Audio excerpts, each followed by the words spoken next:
Hello, everybody. We are back with some more Idle Chatter. The game isn't back yet, but for whatever reason, I forgot to turn that on. Oh, boy. Today we're going to be, what are you talking? There's a Q&A, Reddit Q&A up. Well, I'm going to go over that. We'll check out our progress. We'll work on some guides.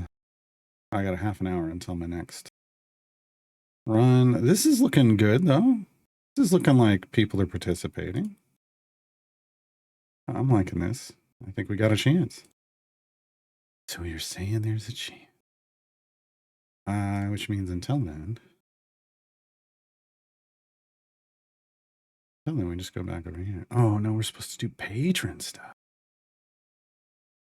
Oh no. All right, well, we'll do that in a bit. I didn't do patron stuff on Monday. I gotta do patron stuff today.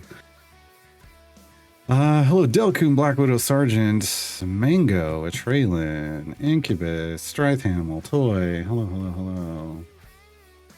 I'll do codes and get situated for the stream. Yeah, there's new variants today, but that doesn't really mean anything to this account. You know what I mean? Doesn't really mean anything to this account. Hey, Fizzban. All right. It's oh, we got a Dinar chest. Don't care. We already got him full epic, so it wasn't going to give us anything we needed. Except maybe a shiny. Ooh, there's a feat. Max stacks of rust gold piece. Okay. I do like feats. Phrasing. Real quick. The Lurking Rider doesn't clip it. 29,000 gems right now. Are there feats we need? I don't know. I mean, not, yeah, like actual buy a feat? It might be. You know, I haven't looked at the pushing team. I think we're good on the gem farming team, but you know what? We're just gonna dump them into the notary. That's what we've been doing. All right. Rush plans for Melf. Oh, it's the speedy supplement one. Okay. Combat healer for Dinar. Sure. We'll take that. Drop these off. Hey, last chance to spend your event tokens, folks. I think that's a warning everybody needs. Hey, Loki. Hope you're doing well today. Yeah, go buy your own chests. Don't just let it dictate to you what it's gonna give you. If you've got leftover event firements, like I do, I got 100 grand of them. You got two choices. You can go into settings. You can uncheck the box that says convert in tokens at the end of the... Where is the game? Seriously. Game, why? I'm sitting here talking about the game, and the game isn't even showing up. This is what I get for trying to make changes to my overlays. All right, here we go. Everyone's like, what are you doing? Hey, come down here. Convert in event tokens at the end of the event. Uncheck this box. Okay, and then when the event ends, like if I don't want to spend these firements, they turn into event tokens that stay in my inventory. Okay, otherwise, if you want to spend them, go spend them on your own. You still uncheck that box, but then come over here and buy chests for whoever you unlocked during the event. Not Catherine. Catherine was in the event. I read a time gate, so she's showing up there. But like Human, if I wanted full epic on Human, I could get full epic on Human. I don't. I guess I should try. You know what? We're gonna try. And if you're wondering why, I don't need full epic on them. They're not in my pushing team. However, if I get full epic on them, I won't get epics from them out of patron chests, which is important. Then there's a better chance that I'll get what I actually want. Hey, there's one. There's a better chance that I'll get what I'm hunting for I didn't think about that. I am thinking about that now. Let's just, yeah, we're just going to dump all of them into Human. And let's hope that in 8 chests we get 2 epics.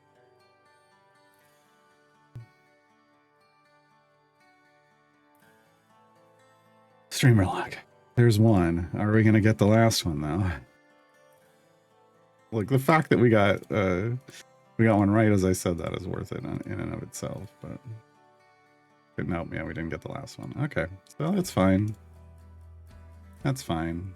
That was still pretty great. All right, so Human only has 1 epic that could come out of patron chest, so that that lowers the odds of things if I'm chasing stuff for patrons, and I am chasing stuff for patrons. I do want slot 3 for Sentry. I want slot 2 for Eliwick. Is what it is. Let's see. Let me check. We've got scavengers in our speed team. Let's see where they're at. 60,000 out of 85,000. We're getting real close on Bobby. 341, 460 out of 341, 900. We are functionally at cap for Strongheart. That's fantastic. Strongheart can come out of this soon. Diana will always stay in because she has a speed effect as well. Eric, what you got for me? 27,000 out of 67,000. So he's so far off still.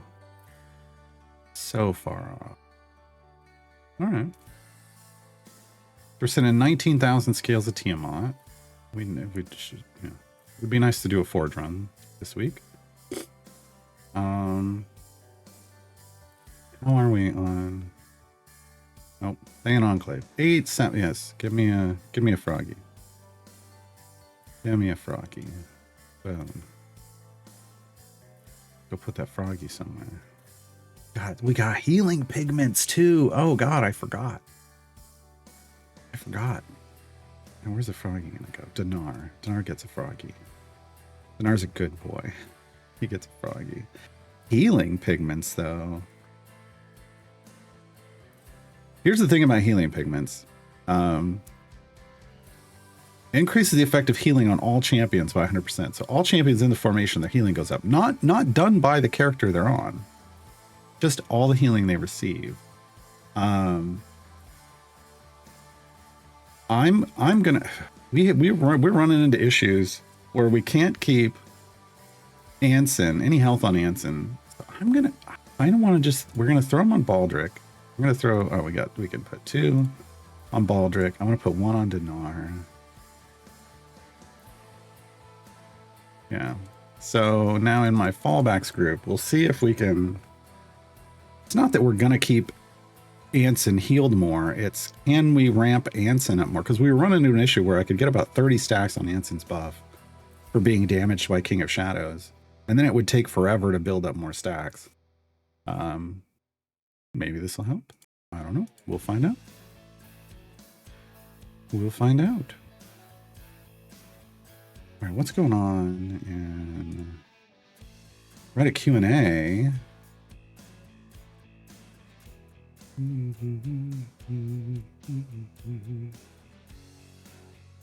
Variants for Grand Tour, Light of Xerxes, Turn of Fortune's Wheel, Vecna Eve of Ruin, including the capstone to the mini Vecna story arc and Grand Tour. Is there going to be an actual reward for that, or do they just mean it's the final variant? I mean, when you throw around the term capstone, like that's for specific terminology. We'll see what happens.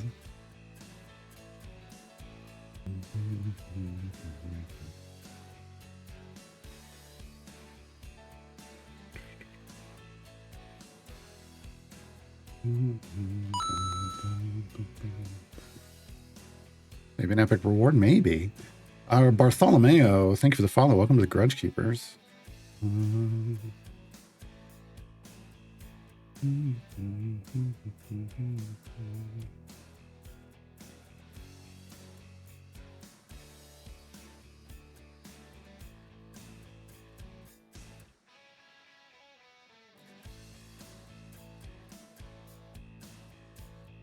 Oh, Jesus.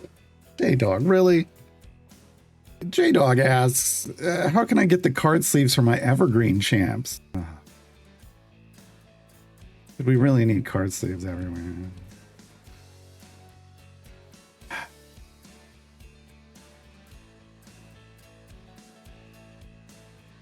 Maybe a golden epic for... I mean, like if it was an actual... Like, see, the thing is, Sword Coast can't have a capstone. The Sword Coast is forever. Why it doesn't make any sense to me that they use the terms capstone, but usually the capstone for a campaign is a feat for the evergreen in the campaign, so I don't know.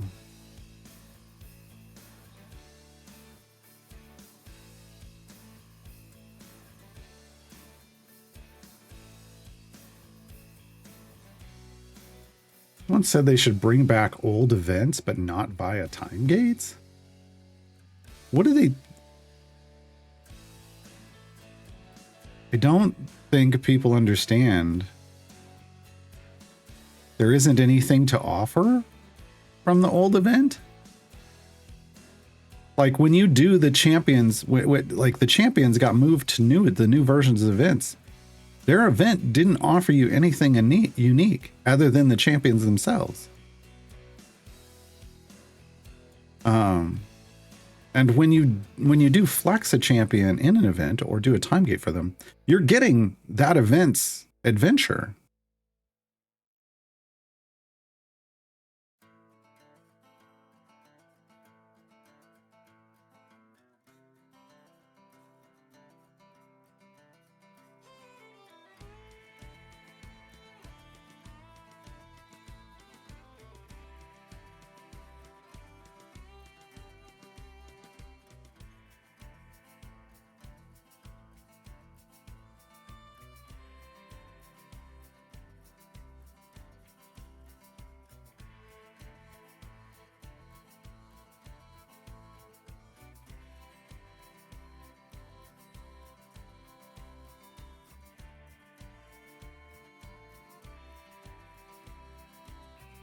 And I'm actually asking because I don't understand why they're asking for that, because it doesn't make any sense to me.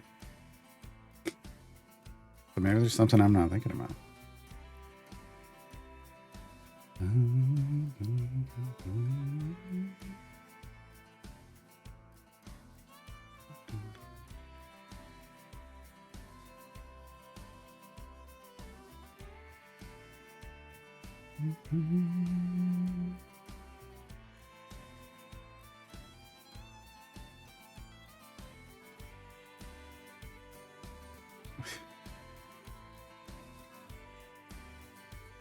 J-Dog digging for the topic for the Saturday show. But Sean and I are lockstep. We are not giving up the topic.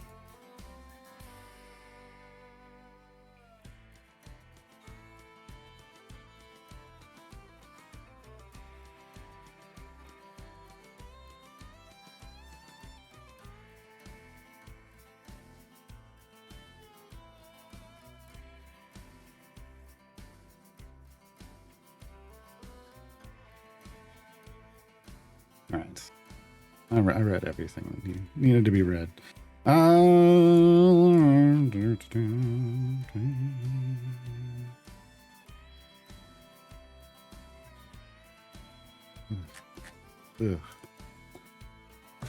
Will the topic be announced before the show? No, probably not. Maybe. No, probably not. Hold on. I don't remember. Hold on. Hold on.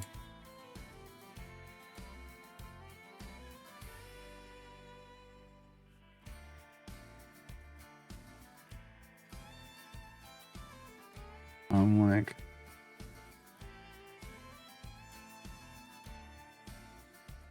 I mean, the reality is it has to do with something that hasn't been announced yet. And so until it's announced, neither of us can talk about it. Right?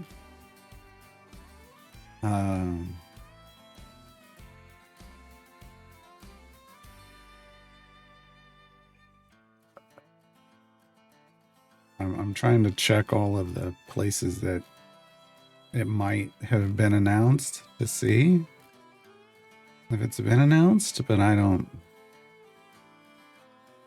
Yeah, I don't see it. For all I know, that show is the announcement. I mean, wouldn't that be interesting? Hey, Shavik, K-Star Chaser. Be interesting to see if the viewership will be up or down for the stream. Not interesting to me. If I'm being honest. I mean, either people show up or they don't. I don't know that announcing the topic. I mean, sometimes if it's a super, like, you know, look, if it's something that hasn't been announced, then we're not going to spoil it, and people either show up or they don't. They can always go watch the VOD, right? You know, we announce topics in advance when it's things that make more sense for, like, most of the time we announce the topics in advance, but, you know, but if it's something that hasn't even been announced yet, then you just got to show up for it. Yeah.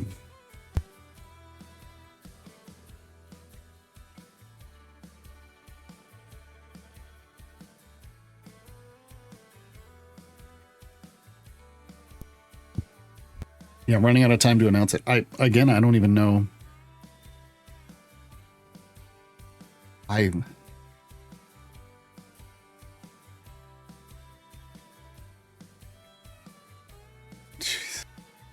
Shavik, really?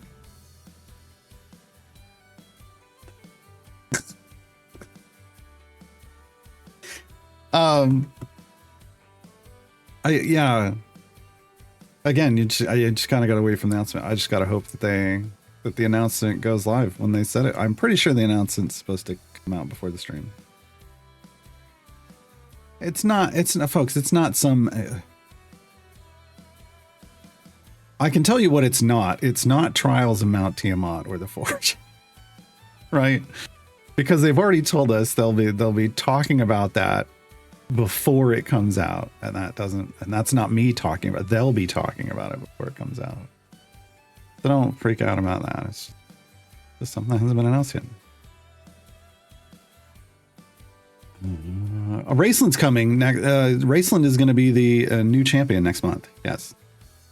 So Wednesday, a week from today, Raceland Majer arrives in the game. Everybody already knows that. Yeah. No worries, Milo. Void Vision, I'm not sure what command you were trying to do. If you wanted the code, then you put !point code, or you type it in from on the screen up there. You can be disappointed, J-Doc. You will be disappointed. Daymore came in late. What's not being announced? The topic of my Saturday show. You just got to show up for it.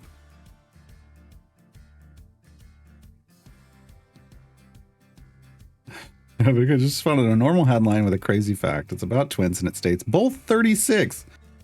Oh.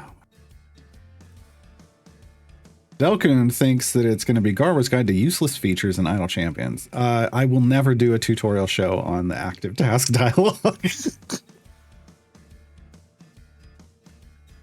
I will never ever. Oh, jeez. Hey, Xenobite. Miles says they'll rename Trials of Tiamat into Trials of Takesis. I mean, they could if they wanted, I guess. I don't know that that would change anything. Are we capped? We're capped on Strongheart, so I could pull Strongheart out of this formation.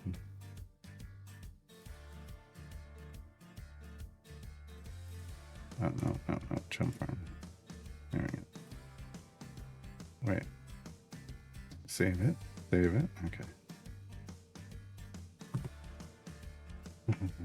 Cirrusistic says, is the announcement going to be about a new Nerds champion, but this time with different flavors? No.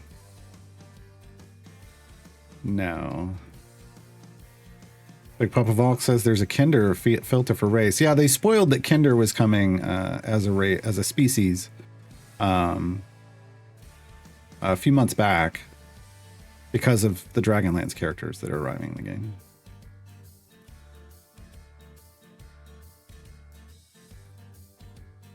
Man of Lou says Idle Champions is becoming VR champions, and henceforth will be played with gloves and a headset.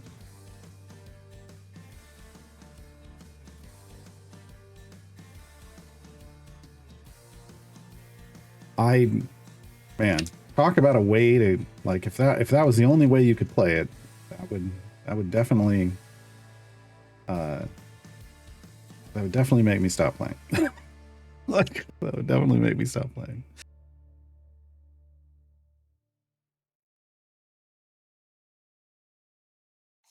Artemis says, I will be quite disappointed if I return to my computer and see it's Star Wars Guide without a hitch. No, I have not been contracted to do streams about without a hitch. So my contract is for Idle Champions of the Forgotten Realms. I'm pretty sure that's what it says in my contract. I'd have to pull it. I think it literally states the name of the game. So I would need a different contract or at least a verbal agreement. But that's, yeah, I mean, it could happen, but that's not what. No. Myler says, so they stop harassing you. Topic switch to what will Tasselhoff scavenge?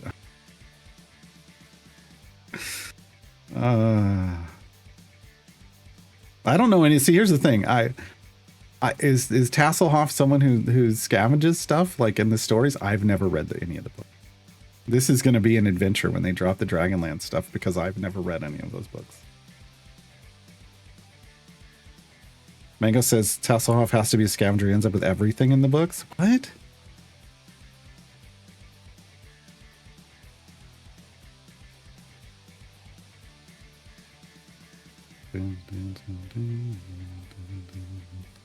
Ass is a klepto. Okay. Well, maybe they do another Ishii ability for Tasselhoff then, because you know Ishii loots gear, like loots item levels off of bosses. So maybe Tasselhoff will steal some of a boss's gear and get item levels that way. They could do that again. Ishii's so far the only one that does it. Granted, it's not that great of an ability. Like, it doesn't work right. And maybe they could fix it for Tasselhoff and then fix it for Ishii. Siriusistic says, I think the announcement I'd be most excited about would be an Archon rework so he actually play with his Dark Order bros. It's never going to happen. They've stated they're not reworking like core champions. They did it once and people abused it, and so now they're like, instead of just doing it in a way that they can abuse it, they're just saying we're not doing it.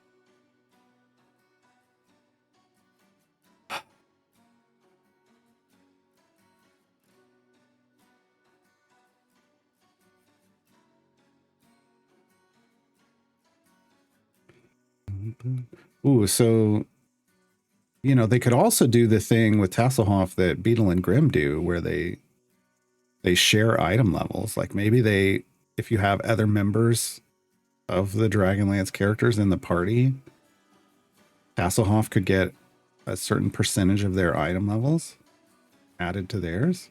That's another thing they could do. If that's kind of what they do, is that they end up with everybody's personal property.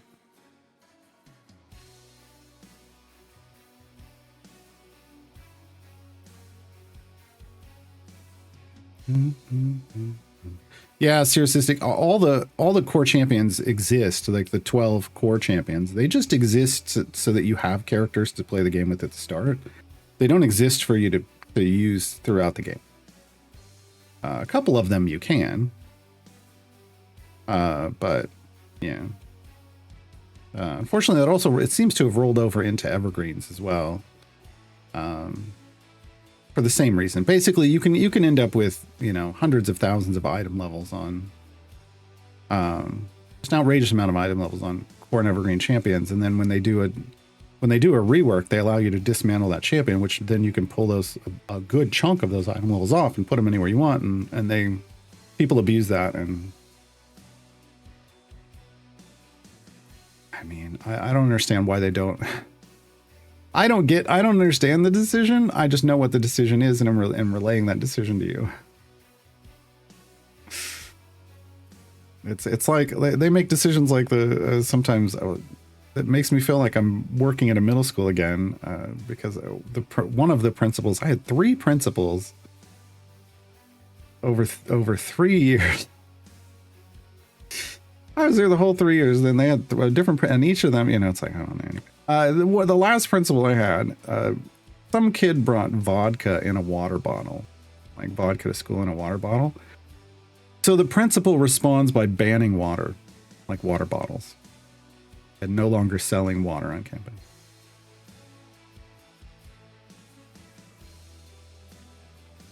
To this day, I don't know. And then there was another issue where kids were going into bathrooms and like tagging bathrooms, graffitiing bathroom walls and stuff, which as someone who was had a good relationship with the custodial staff, knew that didn't mean anything. I mean, the custodians just go in there, they had a spray, they spray on, they wipe it off, it goes away. Like it wasn't any big deal. It wasn't like they had to repaint the bathrooms. Like the custodians all just rolled their eyes and laughed about it. But how does the principal respond? Has all the bathrooms but one bathroom locked while classes are in session.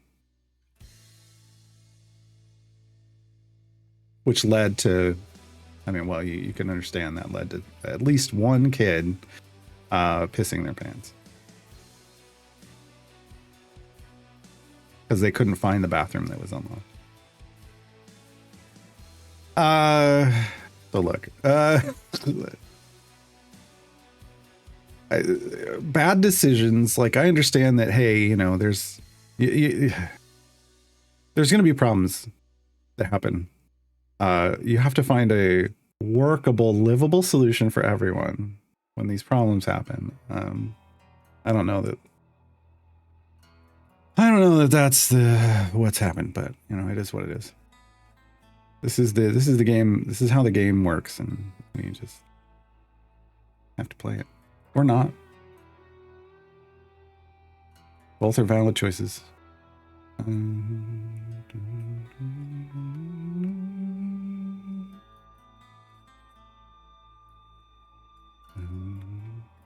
Makes sense, but Archon barely even exists to be used like at all. I know. Yes. Him and Jamil are the appendix of Idle Champions. Yeah. No, I am aware. Yeah, I'm very aware. I mean, when they designed the Dark Order, they didn't even design them to work together. So I'm very aware that they made really bad decisions around that. Yeah. It's just... Ron says they could just not allow you to dismantle the core champs of the rework. Exactly. Corian Evergreens. They could just say, we're going to rework them, but there's no dismantle coming. Yeah. And it's valid because, well, I mean, you could pay for Goldens and stuff, but you can just naturally yield all those pretty easily. So, yeah. They just don't want to. They've just decided that they're not gonna. Whatever.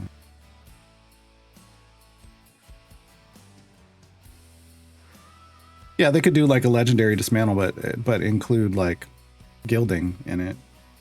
They absolutely could. You just don't remove any of the item levels. Remove everything else. Sure.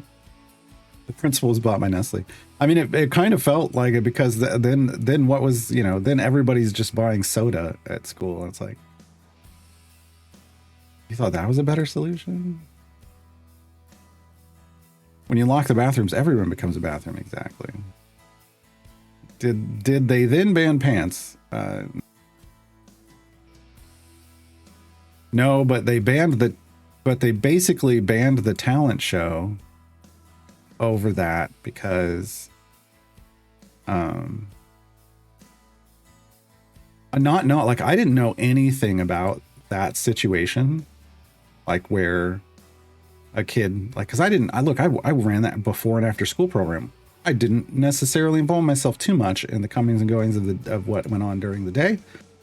I volunteered as part of the ASB, the Associated Student Body, so I was in that classroom and worked on things that overall improved the school and events and stuff like that, and one of which was the talent show. And so me and the teacher, the ASB teacher, had been doing talent show stuff for years, and in one of the bits, like, we always did these comedic routines, like it was always supposed to be just fun and making fun of ourselves.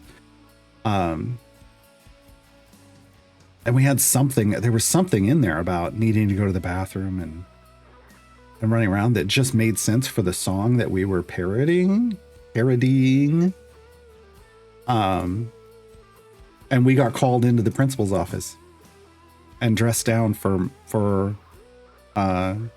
you know, basically calling out something that, you know, she felt bad about or whatever. And it was like, I didn't even know anything about that, but that basically ended the talent show.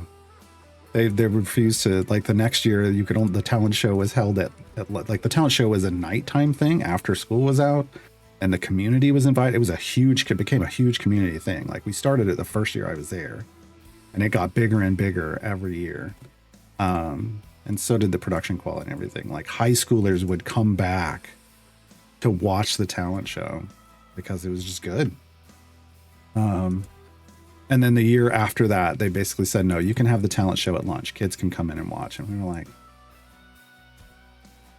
basically banned it because of that. Which is not a good principle at all.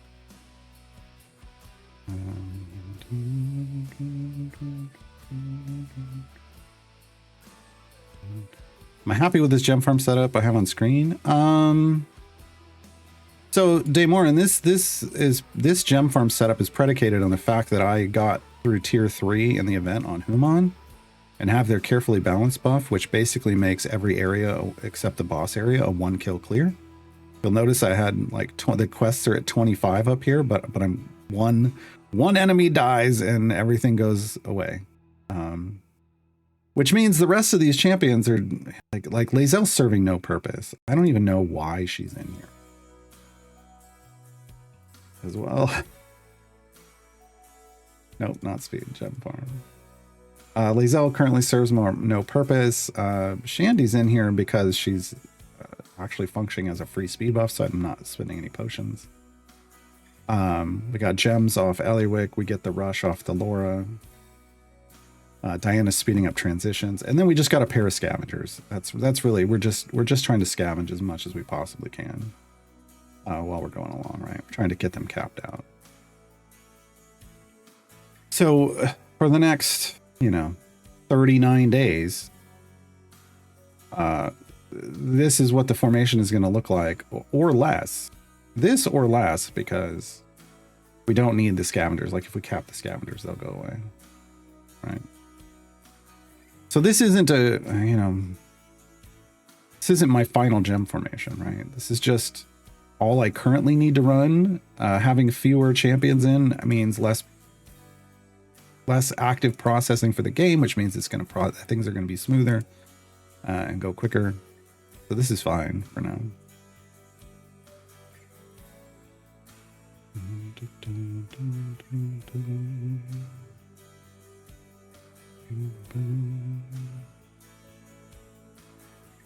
Did they go to the mill across the county line to hold the talent show? No.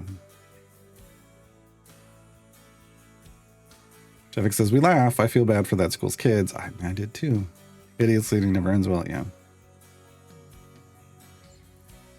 Yeah. I mean, I knew it was going to be a rough year when I, the very first week of school, I'd been working at that school, running the after school program, building relationships with the community. Had amazing relationships with the teachers and with the local community and with the kids and their parents, like students and their parents. And the principal shows up their first week, pulls me, asks me to come to her office. I go to their office and she sits down and says, if I had anybody else to put in your job, I'd fire you right now. And I'm like, I just wanted to get up and leave, but it's like, like what? Like, you don't even know, you don't know me. You don't know me. You have no idea what I can or can't do. It was literally just a power play, because she had gotten told the same thing that all principals get told. You run the school during the day. This guy runs the school before and after. Like, you're responsible for everything that happens to the kids from the times of this to this. And any time after that, this guy is responsible. She didn't like that at all. She didn't like that at all, I guess. So tried to have a little power play. I'm like, whatever. You know, my win for that was that at the end of the year, like, I thought it was great outside the even with the talent show thing. But yeah, whatever. I was like, it's gonna be a rough year. This is gonna be a rough year. My first year was actually the best year. The principal was super nice. I'd been a principal for a very long time. It was her first year coming. I had 3 first-year principals in a row. It was her first year coming to that school, and she was like, "Hey, we can join together." Was totally great. Second year, yeah, not bad. Third year, but I had the same principal secretary all 3 years, and that's all that matters, because if you want to know who actually gets things done in the school, it's the principal secretary. The principal secretary is the one that's actually in charge of the entire school, as is the head, whatever name they want to give them, head custodian, head groundskeeper, whatever name that school gives to the person in charge of all the custodial staff. Those are the 2 most powerful people in any school. And so as long as they like you, you're going to get things done. And the principal secretary was great to me from day one. We had a very respectful relationship all 3 years. The head custodian, like, literally handed me a set of keys to the school, like, on day one. I was like, no, I can take these away. I'm like, you won't have to. Because I'm not going anywhere. I don't have permission to go. But I had the keys. Yeah. How fast is the speed here? It's currently 10.5. Because a legendary potion uncaps and lets you go a little bit over. It lets you get to 12.5. Technically, if I were to pop a potion, it would go to 12.5. But Shandy and the legendary are getting me to 10.5. Well, I've got some other stuff going on. I've got a fast core that's contributing some speed too. Hey, Dance Lover. Oh. Big stretch and hydrate.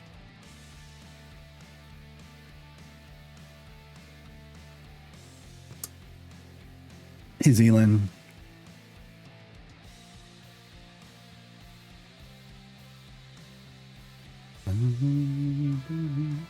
Dave Morin says having a stupid jerky boss can be horrible or it can be fun.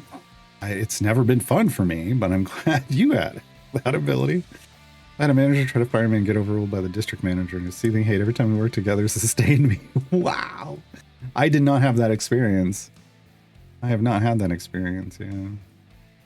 Oh, picture in picture's on. Oops. All right. It just isn't even supposed to be on.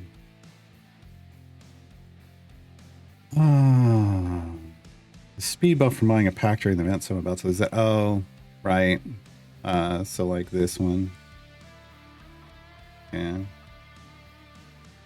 What are we back? Oh, we're up over 14,000. Hey. Notary.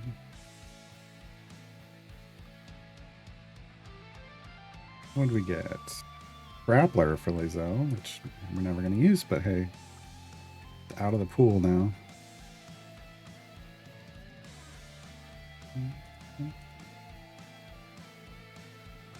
Okay, still working on Sentry, slowly but surely. Now we got enough to try Human again. Come on. Dang it. I don't think we're gonna get there, folks. We're so close to a pity on Human. I mean, we could always go attempt one of their variants. It'd get me 1 gold chest. Where are we at? Are we just 1 away? Why did that stop? I think we're just 1 away. No, we're 2. Okay. We're 2 away. We can't get there in time. I don't think. Yeah.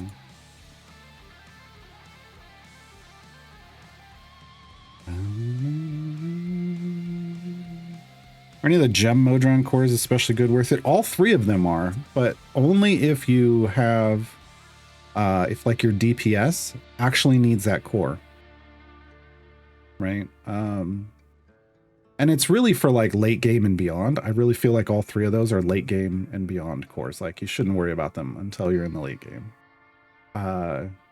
Basically late game meaning you've done a lot of stuff and you've got a gem farm party that's generating, say, in the neighborhood of 100,000 gems a day.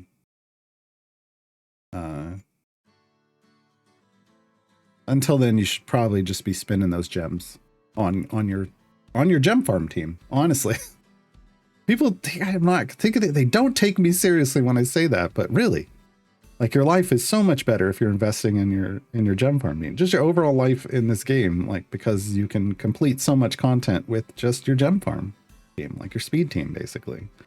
So why wouldn't you? Why wouldn't you complete everything real fast? But eventually you get to a point where, you're earning about 100,000 gems a day and yeah, then you can wait 5 days and have one of those cores. So the strong core is going to be for people with a high strength, like melee. I believe it's melee attackers and high strength score. The dexterous core is for dex 15 plus champions.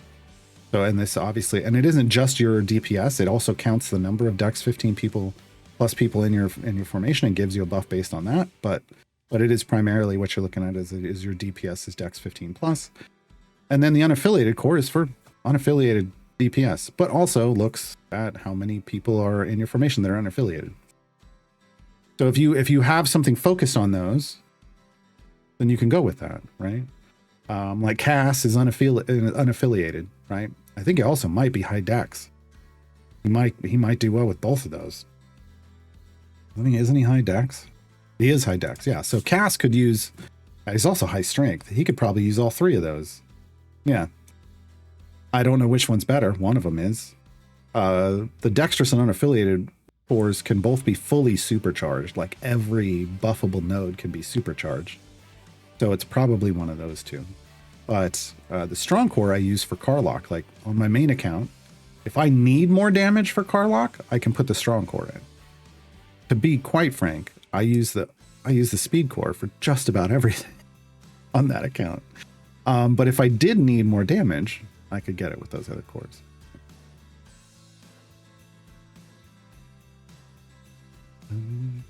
Daymorin says, damn it, Taco Bell ad. Now I want to go scavenge a burrito. As long as it's not from Taco Bell.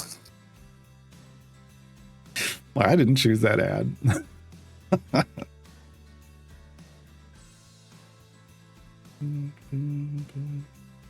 Only gem farm investment left for me is the big one. I don't know what else I'd need to change if I started using 4-jump Briv. Like, are you using Whittle or Lark? Like, there's some tests. I don't know if people have come to a conclusion on that or not. They probably have. But I was always thinking Lark would replace Whittle. Once you get down to like a 2, you just need really a 2 kill clear, and then you'd use Lark over Whittle. Like, I think you could probably do it sooner than that. But Lark needs some development.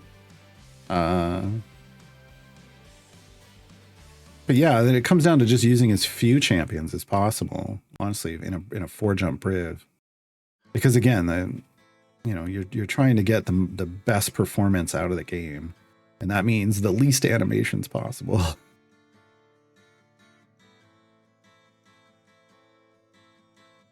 Lee says they're at 2/3 of chest feats unlocked. Nice. So many inspiring leaders and luckies and resilience, yeah. Because those are the generics, right? Inspiring leader is the generic all champs damage. Lucky is the generic gold. Resilient is like the generic health. There's also, generic overwhelm and generic damage. Like grappler is the damage, self-damage one. And, yeah. Basically, those are the ones that go. Those are default feats that go out to everyone that has those roles.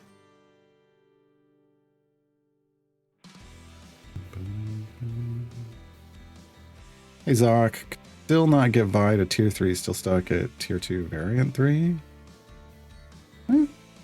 I mean, every champion's variants are different, right? So Yeah, that can happen. Can happen. Lobster Boss asked, does Lark or Whittle matter if we have one-hit kills? Yes. Are there any chances to make the enemies approach faster? Well, that's Whittle. Whittle is getting them to the death area faster, right? So Whittle gets them to this point, like until they're to about this line, like where my mouse is, they don't die. They can't take damage. Whittle gets them there faster. And that's what enemy spawn speed is. It gets them from the point off screen where they spawn to this death mark faster. So Whittle can do that. Lark preempts this. Lark preloads the champion right here in the middle of the screen where they can die instantly. So Lark actually makes it faster than Whittle when you're getting down to a low number of kills per area. Like where Lark can speed that in, then Lark's going to be faster. So yeah, they do matter. For one hit, but you said one hit kills. Lark's not going to matter. You would actually want Lark at a 2. You would actually slow him on down to a 2 kill clear on purpose. So, and Lark loads 2 or more enemies in so that the moment one dies, Lark starts to run. You kill the other one, it doesn't matter. They're instantly already in the middle of the death screen and you're just getting to the kills faster on each area. Like no delay. That's how it should work. But if you don't want to use Lark, Whittle would still make it faster. It would make that one kill you need move onto the screen faster. Serious Sisters asked, does having background parties running affect the game speed performance at all? Yeah, it lowers the speed and performance because it's trying to do multiple things. The more formations you have running, the slower it's processing. So if what you're really looking for, and this only matters if you're at like 4 jump rib and higher, like really anything else, look, run multiple parties. Like if you're just trying to complete content, run multiple parties, get lots of progress all at once. It's fine. But when you're chasing, like if you're doing a 4 jump rib and you're really trying to maximize your gains, shut down your background parties. You're going to earn more gems. But that's, you're making decisions, right? You're making trade-offs. If I cared about actually on this account, this is a limited term play account. Isn't my, doesn't matter. At some point we'll stop playing this account. But if I was trying to play this all the way through, I'd be using all the background parties. They'd all be completing content, even if I'm gem farming in the active party. Because I'd be gem farming, I'd be getting a good number of gems here, but I'd also be getting progress in 3 other places, right? And even though it's going to give me fewer gems, I'm getting more progress overall. It's worth the trade-off. It's just once you get to all you care about is gems, which usually happens around a 4 jump rib. There's times where you're like, well, I want to earn as much as I can and get all my champions decked out. And then once they're decked out, you're like, okay, well then it doesn't matter. You can go back to running all your parties. Dave Warren says, I love Whittle so much I might not switch for just a minor upgrade. You don't have to. Yeah, you don't have to.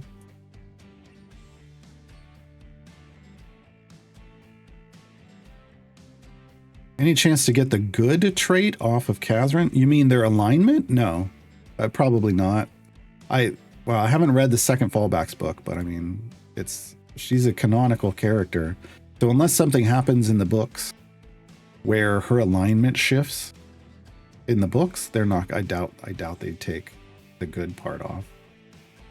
Like that's usually what has to happen. Like there are some champions in this game that have feats that change their alignment, but they got that, they worked with that content creator, or it's a CNE original and they can do that to envision what that would look like. And there's a skin for it and everything. I don't know if that's going to happen with the Fallbacks though. Is there a chance? I mean, there's a tiny chance, but it's like, it's one of those Dumb and Dumber. So you're saying there's a chance kind of chances, right? I don't know that there's a serious chance. Dance Lover, 95 steps across the quad. Morton asks, if you knock back mobs beyond that kill part of the screen, do they stop taking damage? No, once they've moved to the point where they can take damage, they will take damage everywhere. J-Dog, 40 steps across the quad, but still mad that the Dean caught them at 55 steps and reset them. Yeah, Dave Warren, there's two Fallbacks books out right now. I've only read the first one so far. I enjoyed it. Yeah, it's good. It was good. It was very much the introduction, kind of an introduction to all the characters and Uggy, including Uggy. Yeah. All right, we need to stop doing this. We need to do patrons. I was gonna chase more gems for potential and trials. Ooh, for potential Humon, but no, let's see our trials run. But I don't think we were gonna get there. Yeah. Oh no. What did they restrict out? Dex 12 or higher. Oh my god. Why? Oh my god. Why? Do we still have... Nope, we're not going to have all the fallbacks either. Okay, so this is going to be a car lock DPS situation. Oh, can't use Dinar? Rude. Rude. This is going to be a rough week. All right.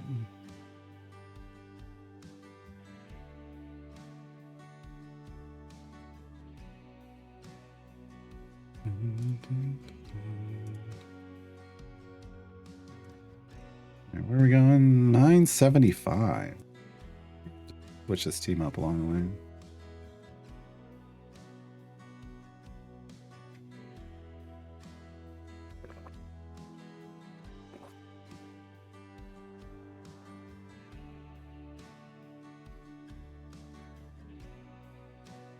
Pretty funny that tier 9 trial is probably the biggest struggle. Is it? I don't know why tier 9 would be the biggest. Well, okay, I get it. You have the smallest number of people to pull into your group. Like a smaller number of people than tier 2. Tier 10 has far more powerful accounts. So yeah, I can see that. That does make sense. You think about it from that perspective. Because people don't go back and do tier 9 just for fun. I mean, not generally speaking, right? Yeah. The rules on spoiler stuff here, we don't spoiler stuff. We already know 2 things about the upcoming event. One, Raceland Majere is the new champion coming. That information was given to us by CNE. Also, apparently, that Deacon is the reworked champion. J-Dog said that it was in the spoiler stream. But the roadmap. They do a roadmap stream sometimes, and they give us 3 months of stuff in advance. So we know Raceland is coming. They also did spoiler that Kinder are going to be arriving in the game, and that there's going to be 6 Dragonlance champions total arriving this year. So that's what we did. But we don't do anything like out of game files like they talk about in the Well of Spoilers in the official Discord. We don't bring that into this chat.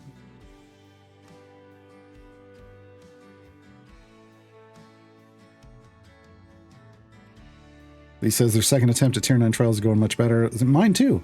Everyone's put up multiple days. Yeah.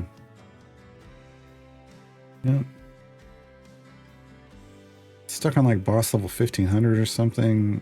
I don't have the damage to hurt it, but it can't get to me. Yeah, that's normal. That's just you've got like a slow knockback combo going on, and you just got to get more power to push past. I don't know. It's not that. I highly doubt that it's that the boss is unable to be damaged.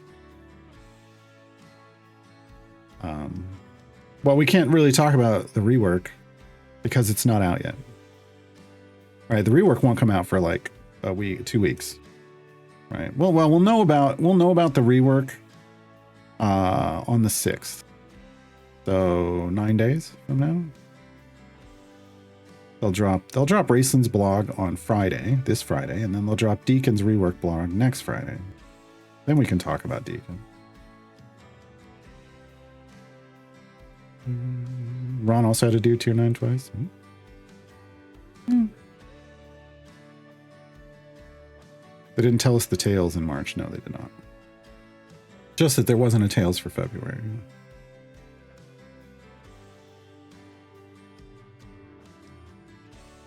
Hey, Sargoto. But yeah, we can just say that we know that Raceland's coming. We don't. Well, they haven't shared Raceland's kit at all. We know the Deacon's getting reworked. We don't have any of the details about that. Like that's what comes in the blogs. So until the blogs drop, you can't talk about that. We don't talk about that kind of stuff here. Because the reality here's the thing. I've been making guides for games and for since 2008. 18 years. 18 years. Well, I mean, technically, I made a couple guides before that, but consistently making guides for games for 18 years, and and I had the pleasure to sit down and talk to developers. And one of the first things developers had a conversation about when I first started doing this was that, like, they were always just like just face desking. Anytime somebody would post stuff like commentaries about things they found in the game files. And they were glad that I didn't do that. And I was like, why? I was like, what? Like, well, so, I mean, I see people doing that, but I don't get into the game files. And they're like, well, yeah, it makes no sense because a lot of the stuff that's in the game files is never going to see the light of day in the game itself. Like, it just got loaded into the game back when we were messing with stuff. And unfortunately, part of the process, back then was sometimes stuff gets loaded in and never gets pulled out. Before the game goes live, it just still ends up in the installer. And so there's stuff that, that they would toy around with, but then never would see the light, was never going to see the light of day, that people are talking about, oh, this is coming and that's coming. And while we don't have necessarily the same, that was an MMO, we don't necessarily have that same thing here. There have been multiple times where champions got announced in a blog, and then the way they worked changed between the blog arriving and the actual release. And so it's just, so there's really no point in talking about stuff that's in the files because it's under construction. You don't know that's what's actually going to happen. Wait, seriously says, wait, Deacon's being reworked? The true protagonist is being buffed? The hero of our time? I mean, one hopes. We know they're being reworked, but one hopes that it's going to be good. Can we talk about Bruno? Sure.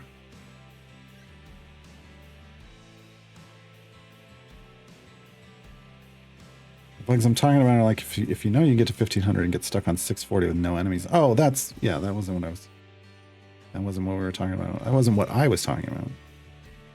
I don't think that's what they were talking about. But yeah. I just ran into that a minute ago. Like there's a reproducible one where if you're going through levels and on a boss area, you go like do something in the store and come back, you're frozen and nothing happens. You can't get it to restart without backing up and starting again. Pop guard, tell me about the before times before the Empire.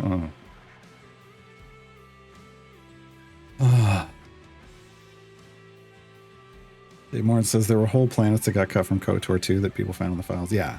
In Warhammer Online Age of Reckoning, it was entire cities. Like faction cities. There ended up only being 2 cities in the game. Order and, it was for Order and Chaos. It was the Empire and Chaos, basically, the whatever.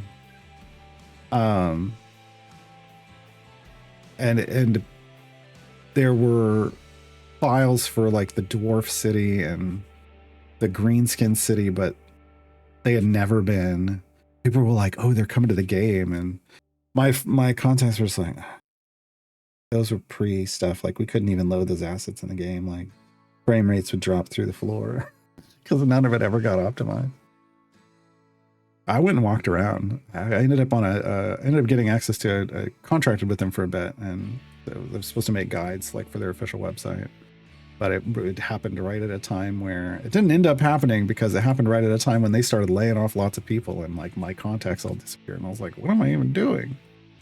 But they gave me access to like a dev account on the test server, and I could go to those places and see them. And yeah, I mean, it didn't look good. It was bad.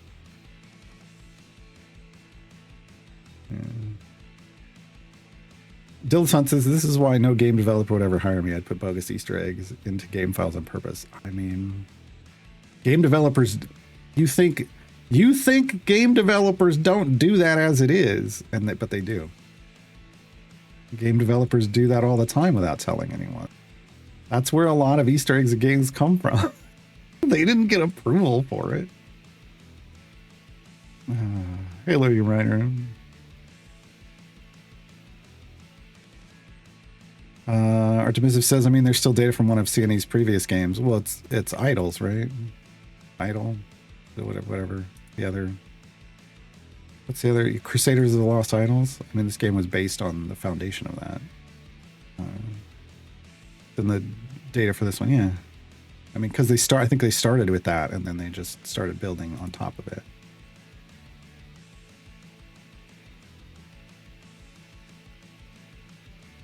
Sargota says, I'm still salty the dwarf city got caught. Like, as a dwarf, I hear you, but there were other...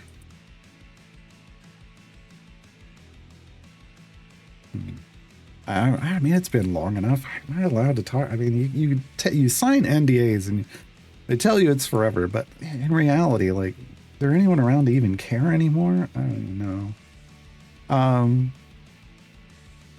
Yeah, there were other things that got cut that were, as a dwarf, I can say there were other things that got cut that would have been cooler, but yeah. I mean, I think it all comes down to the fact that they didn't follow their original path for the game. Like, the person who was ultimately in charge of the whole company screwed them over by being wishy-washy and on things and not sticking to the original plan, and that screwed up the whole timeline. And so they had to rebuild their whole, how PvP was going to work from the ground up, and that meant everything, all the other stuff kind of got cut. Do they have a Lizardman City? No.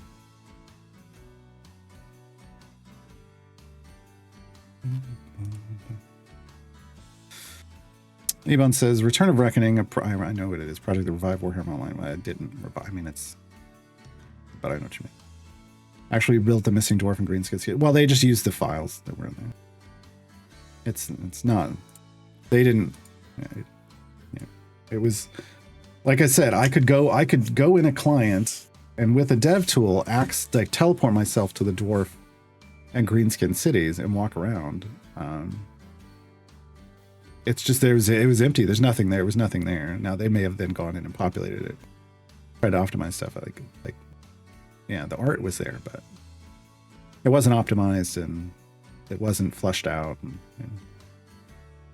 But yeah, they're not. I'm gonna stay away from that. As somebody who is a huge community, like I played that game so much and was heavily involved in the community. I can't go near that because to me it's like a zombie version of a friend of mine, right? It's not my friend anymore. My friend died. This is a zombie version. This is not my friend. Yeah. All I'm saying is Dwarf did dwarf buildings right. Yeah. Oh, the dwarf art was beautiful. Yeah. There hasn't, yeah. The dwarven art, everything from the architecture to the armor and the clothes and everything they did such a good job. And I have not seen a game that's done that good a job since.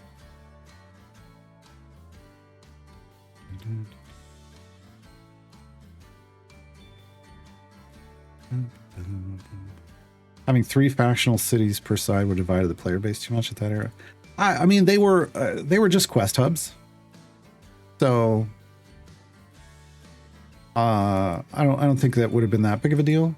Now the difference is that in war, like, they were primarily quest hubs. When you in the Realm versus Realm content, which is massive battles and stuff, you would push towards a city fight. And if you got all the way there, which was a challenge in and of itself, you unlocked a PvP version of that city where you were trying to do, like, it was instanced battles and stuff, and through the streets of the city and places, and I don't think there would have. I guess that wouldn't have changed anything. Like, it wouldn't have watered anything down. It would have just made it more impactful, because as it was, you push the RVR lakes, like there were these battles in these the tier 4 zones. There was a middle zone, and then there were side zones. If you pushed all the way through and captured the all the way, like, let's say Order pushes all the way through into the chaos, into whatever, and locks that zone and triggers a city fight. It didn't matter if you were battling in order, in humans versus chaos, or high elves versus dark elves, or dwarfs versus greenskins. You always fought in the human city or the chaos city. Whereas if they had put these in, it could have been different battles in different cities, which would have just been neat, which would have been super neat. And they would, again, quest hub. So it's not like you could have linked, like, the auction houses could have linked, like, everything else could have been linked. I don't know that it really would have watered anything down, which I think it just would have felt cooler, right? But again, they made the person in charge, truly in charge, made bad decisions. Screwed up their timeline. They had to cut all that stuff. Miles says, yes, I have an NDA for being a programmer for Sims 2. Lots of bugs they still don't want to talk. They don't want people to talk about it.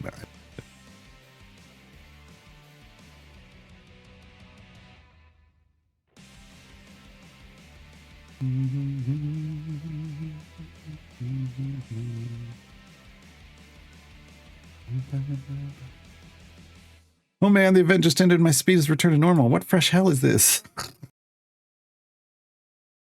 Time for some speed potions.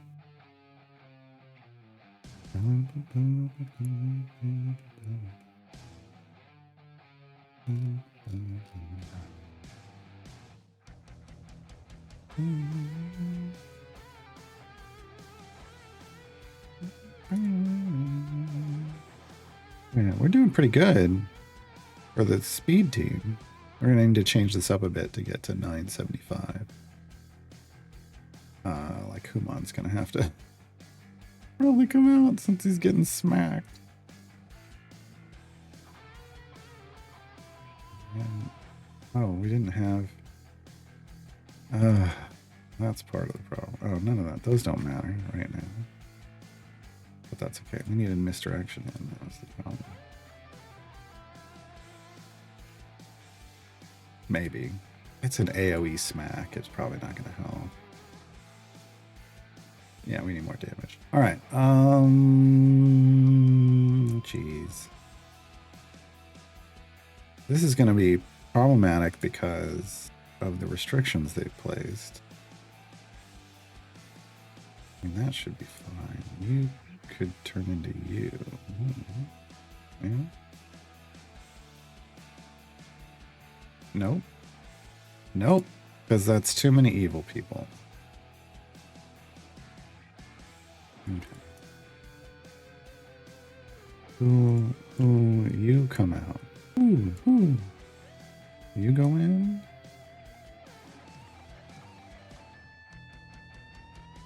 I need somebody. Did you go in? Nope.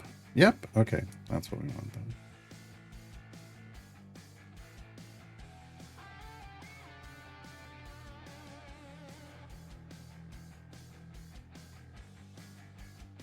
So much wrong with war. Lobster Boss says blobs. I don't know what blob is a reference to. Player base pooled in tier 1 or tier 4. I mean, every game that has tiered content you move through is going to have its largest populations, kind of new players starting out, and then in game. Balance in faction mirror clouds. I mean, I don't know. That's highly subjective because you don't want to play true mirrors. Nobody wants to play the same character with a different skin against the same. I mean, some people do, but it's not a PvP show.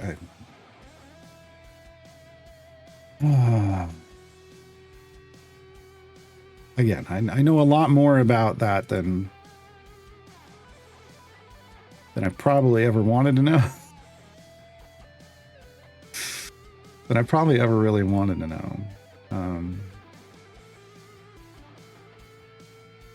Yeah. So it's whenever people start talking about it, I'm like, oh.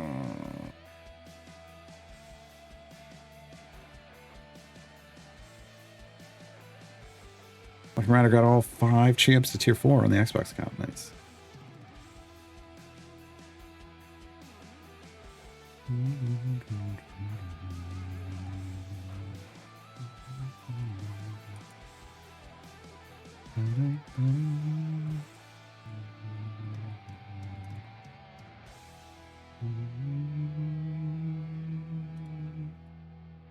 We were probably going to finish that, but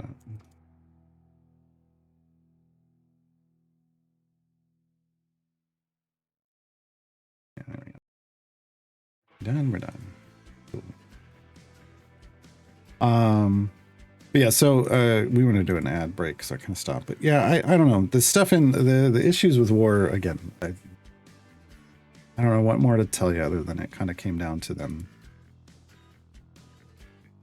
Basically, they tried people. The original testing group was from their other game, Dark Age of Camelot, is what I was told, and that kind of screwed everything up because the people from Daok wanted Daok 2.0. They didn't want Warhammer Online Age of Reckoning. They wanted Daok 2.0. And that wasn't the game they were trying to make, but because that small group of people were so loud, they changed things. Like there wasn't supposed to be open world PvP in Warhammer Online. It was all supposed to be instance combat, and that game could have been pretty great, but people wanted open world combat because they came from Daok, and that's what Daok had. That one decision changed everything about what Warhammer Online could have been. Blobs was PvP, everyone clumped together like a huge blob. How else? I don't know what you, like, that isn't a Warhammer Online problem. That's every PvP game problem. I came from Star Wars Galaxies, and that was the thing in Star Wars Galaxies too. So the difference is, I really think it came down to keep battles. Like the best fights, like screw the blobs, the best fights were fighting over keeps. A small organized force could defend against a massive, overwhelming force in a keep fight, and it was amazing. There were times where I didn't sleep at night because I get home from work and log in, and they're like, keep battle over here, and we just start defending. And then we'd go from defending to pushing out, and then to pushing back, and then we'd push all the way back and take over a city. And I'd be like, I gotta go to work. Like I just hadn't slept. It was so good, so good. And yeah, I mean, I ran alts through all the different tiers. I pushed, we did PvP in the lakes and all the tiers. You can have a lot of fun with it. But, if all people were looking for was just to be on the winning side, then, and so many, that's all they wanted, they just log into whatever alts were on whatever alt was winning, and they'd go into that one. And I was like, yeah. But yeah, that's just a group PvP issue. But even, like I fought as a tank. This shouldn't surprise anybody. I was a dwarven ironbreaker, and I was sword and board. I was built around surviving. And I could take a warband and tank it in a PvP area to draw people away, and I did it often in full armor to help with stuff. Like there were ways to play the game that you could beat the numbers and beat the odds, right? It wasn't like I was going to win that fight, but I could delay them long enough to have a group come in and wipe them out from the other side, right? While they're focused on me. There were times we go into keep battles and I was the distraction. And what I mean is I would hop into a group with it was just me and like 5 pocket healers. And I would strip off all my armor and run into the fight with a shield and an axe into a keep. I would run all the way up this keep once we got the door down. I'd run up the top of the keep, run a circle around the flag that you're supposed to capture, and then run outside, and then defend up with healers dropping heals on me, and everyone and all the defenders attacking me because they're like, kill the dude with no armor. That's going to be easy, and then I wouldn't fall down, and they'd get overwhelmed, right? Like there was a lot of tactics you could do. There was a lot of playing people and their behaviors that you could do even when you were smaller numbers. So I don't ascribe to some of these issues, but yeah. I'm not saying it was a perfect game. I'm very well aware of all of the problems in that game. Apple says, finish my first tier 4 in an hour. Yeah, you said that the other day. Nice. What were we going to do? We were going to do, I think it's Light of Xerxes. Hold on, I got to find my Patrons 101 guide. We've been working our way through the Patrons 101 efficient variants list. We did Game Over Man. We need to do Welcome to the Rock. Should be here. Yes. But yeah, no, War had tons of issues. Absolutely tons of issues. That didn't mean it wasn't an enjoyable game. And there was, you know, if you want one big reason why everything went wrong, it's because they designed the game originally one way and then they pivoted and didn't have time to really. They weren't trying to make the game that got made originally. That's why it ended up in a bad place.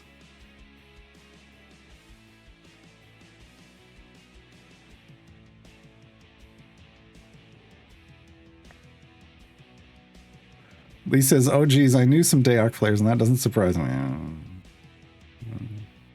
I knew some too. They were the biggest haters in war. Like, because you weren't looking for war. You were looking for Dayak 2.0. Yeah. Toyota says, that's where I think 3 factions could have helped. I don't think so. Games have tried 3 factions since then. And 3 factions, like, people who played Dayak throw 3 factions out all the time as if it's this magical answer. It wasn't an answer. It was a different time. People don't play that way anymore. People don't play the way that, you know, the OG MMOs got played. And when people try to bring those back, they fail because that's not the way people play anymore. Everyone wants it to be that way, but the reality is people just, you know, people will go to the faction that's winning. People that just want to win will switch to the faction that's winning. Doesn't matter how many factions you put out there.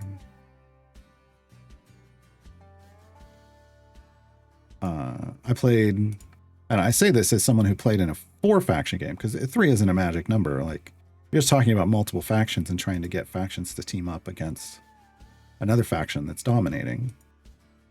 We've talked about this before. I played Pirates of the Burning Seas. It had 4 factions. There were 3 nations, and then there were the pirates. And let me tell you, as the person who was the unofficial king of the pirates, the other nations didn't stand a chance. They teamed up. They tried. We wrecked them just because of better teamwork. You know, we were not the other factions were very, like, the people in charge of the other factions were all very, we're gonna do it my way, or some of the other factions would just be like, haha, they're getting steamrolled. Let's just sit back and watch. Like, that's what happened to Spain. Spain was the first faction we destroyed. And then we steamrolled France, and Spain was like, we told you this was going to happen, and the British were just over there going, sucks to be you guys, and France just got steamrolled. And then Spain and France are like, you should have come and helped us. British, you should have come and helped us. Why didn't you come and help us? Now you're going to be next. And the Brits were like, no, we're good. They'll never do to us what they did to you. Oh my God, they're doing to us what they did to you. What's going on? We wrecked them too, right? Like, it doesn't matter how many factions you have if they don't want to work together. And more often than not, they don't want to. They don't want to. Why would they? Dayak lived in a very small bubble of time where people on the internet play games and played them in a way that, you know, they tried to generate the most fun instead of just trying to win. It doesn't exist. That place just doesn't really exist anymore. Mylar, no, again. Either needed to be PV only or have a third faction, no, again. But no, that wasn't. They had a vision and they didn't get to deliver on it because Dayak haters.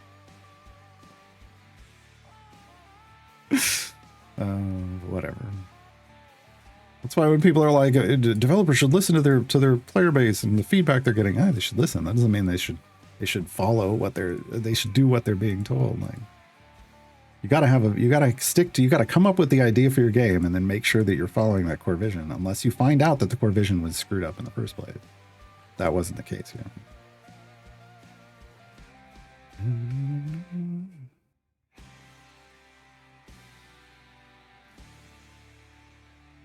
Ivan says, I spent years in Dayak and in War. I got shut down, as well as a few years in Return of Reckoning, and plenty of good memories from them all, but there were some massive flaws. Yeah, absolutely. Every game is going to have flaws. Every single one of them, man. I learned early on when I started, like the very first blog post I ever made in this world about War on the blog that went on to become my guide blog, was critiquing Warhammer Online. And I realized when I was doing it, I'm like, man, like, if I want this, like, I can make this a critique blog. All I could do is like pick a different topic and then talk about how bad it is. And I'd never run out of topics, but I'd also hate playing the game. So instead I made guides to help people enjoy the game, accepting that, you know, hey, you accept these are the flaws, but hey, here's guides to help you enjoy the game more. I had way more fun doing that. So you're historically a tank main. Yeah. Yeah. I mean, even going back to Star Wars Galaxies, I was a Wookiee. Wookiees couldn't wear armor originally in Star Wars Galaxies. So to do anything, I either had to create tanks. So originally I was a creature handler, master creature handler, master doctor. So I used the pets to tank and to do damage. And I just sat on the ground watching and throwing out heals every now and then I rotated through some stuff and ended up being a melee tank. Like you mixed a bunch of like Swordmaster. So I had, you know, the power hammer, so 2-hand damage, but I had like some fencer stuff where you dodge attacks, and I could tank without armor. I could tank Crate Dragon. Once the armor came, eventually we'd have some problems. But once they put armor in the game, I could solo Crate Dragon, which were the hardest hitting things in the game. So why am I not an Archon or War Duck or King of Shadows or like why am I not one of those mains? Because this game isn't the same kind of game. This isn't the same kind of game. Yeah. You're not playing as a character in this game. You're managing a team.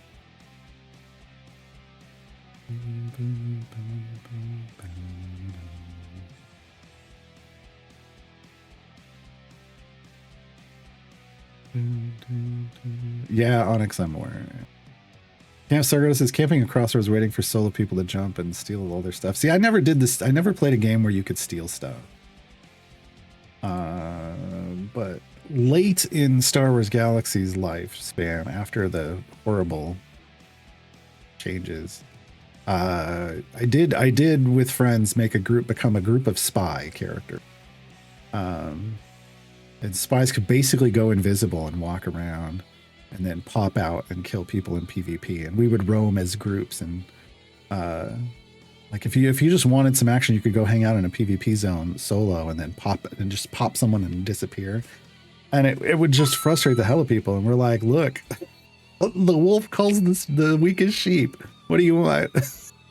but we would get called to big battles, and we would show up and come in from behind where all the healers, just the meta at the time was the healers stand on the behind, and everybody else like does these circles like to rotate up and do damage and come back and get healed, and we'd just take out all the healers, and the people would come back to get healed, and there'd be nobody then, and then we'd just take them out too, and it was fun.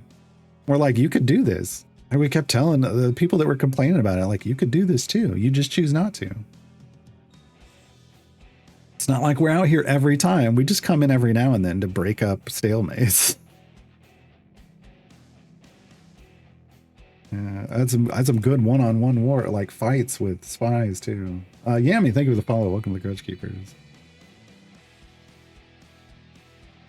Mylar's a Daok hater. Lover of Daok, hater of Daok. Yeah. I just mean like the people that came in and were mad that war wasn't Daok 2.0. Sargota says, so the hot take I regret the most when WoW was first being released, I was like, Blizzard doesn't know how to make an MMO. Go back to making ARPGs. I don't even want to comment about I couldn't stand that game. Terras Kazi Master. I mean, I had some Terras Kazi in my kit. There was a specific way you did your skill points as a Wookiee to basically be survivable. You could do it as any species, but it really mattered to Wookiees because Wookiees couldn't wear armor at all. Other classes got really good strong armor, and we just had fur. We just had our hair. Wasn't even fur.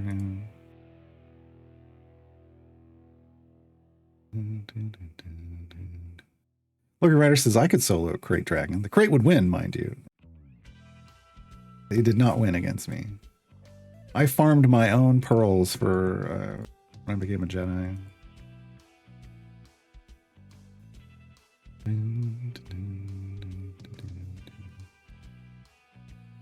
Monster Boss says I would love for devs to try to make an MMO like Star Wars Galaxies again. They're trying.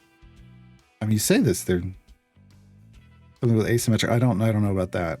What I can tell you is that the main person, Rafe Koster, is making an MMO. We've talked about it in this stream. Somebody remember the name off the top of their head.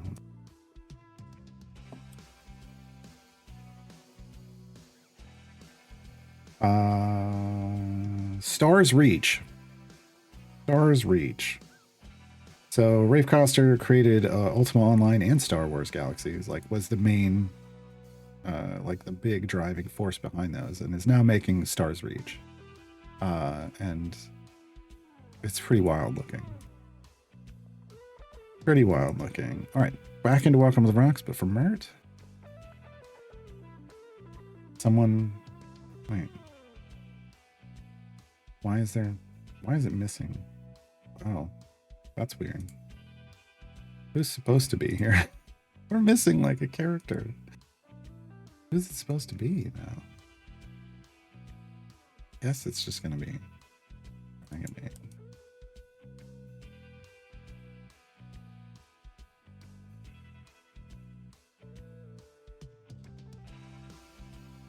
Basically, on this account, this is all I do for patron stuff. I just do one variant a week. If I were trying to play this forever, I'd probably do more variants.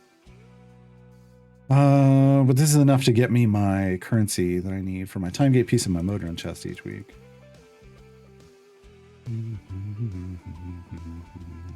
But yeah, had great fun in Star Wars Galaxy doing no combat at all. Absolutely. Like the fact that you could be a pure crafter or an entertainer was amazing. Absolutely amazing. You could be a moisture farmer. Like that was the fun of Star Wars Galaxies. You could just exist in that galaxy as any of these combinations of things. One of my best friends in that game that I was playing with basically mastered the economy, right? They played the economy. They were the first person to hit currency cap and lose currency at cap, and like they would be constantly distributing money between their alts and their mains, and paying more, and over time just paying more and more for resources because they if they didn't, they would just lose money. Like there were times where they were like, oops, I just collected all these sales and I forgot to move money, so I just lost like 400,000 credits. Oh well. Like but they loved that. They mastered crafting and selling things and buying things, like just the whole the whole trinity of that. Like how to build relationships and everything in that game. And it pissed people off. It pissed people off to no end.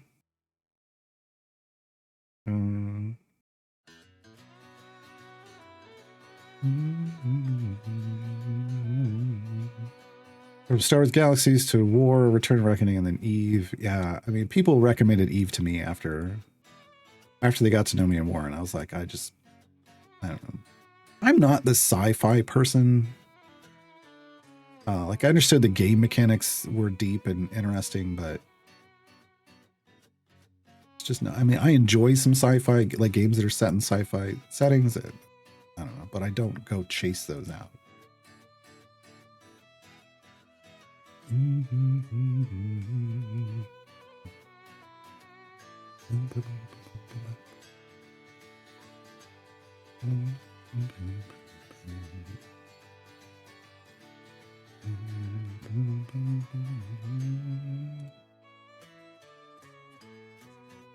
You know, this seriously says, you know, this incredibly slow normal game speed is kind of nice for seeing what champion attacks and ultimates look like. Yeah.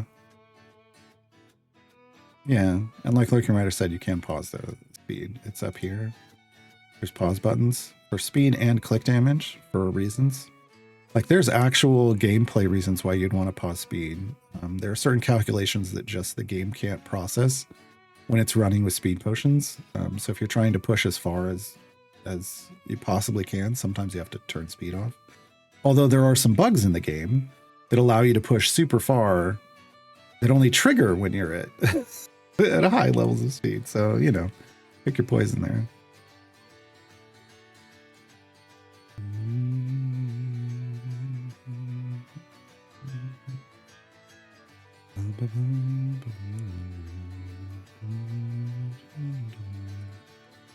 Sargota says, also speaking of like the best MMO expansions of all time, Jump to Lightspeed was so good. I got to be in the beta for that. Yeah, it was so good. Man, getting to fly. I don't think there was I mean, it was a very sandboxy game, but man, if there had been a reason other than this is fun, go fly around in spaceships, I think it could have been the turning point for that game. Like if there had been anything that you could have done with your ships in combat that could have contributed to the overall game when it came out, it would have been great. But it was so much fun. It was so much fun.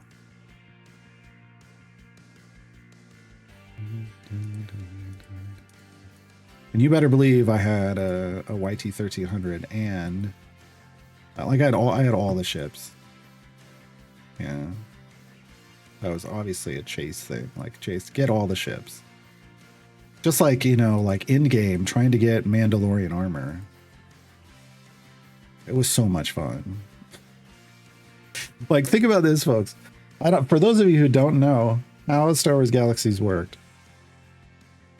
To craft Mandalorian armor, which was the most sought after just collectible armor in the game, you had to go to this PvE place called the Mandalorian Bunker, right? Like, and you had to go through it, and you had to jump through a series of hoops to craft it. But there was lots of combat. I mean, there were high level enemies that you had to kill to make this work.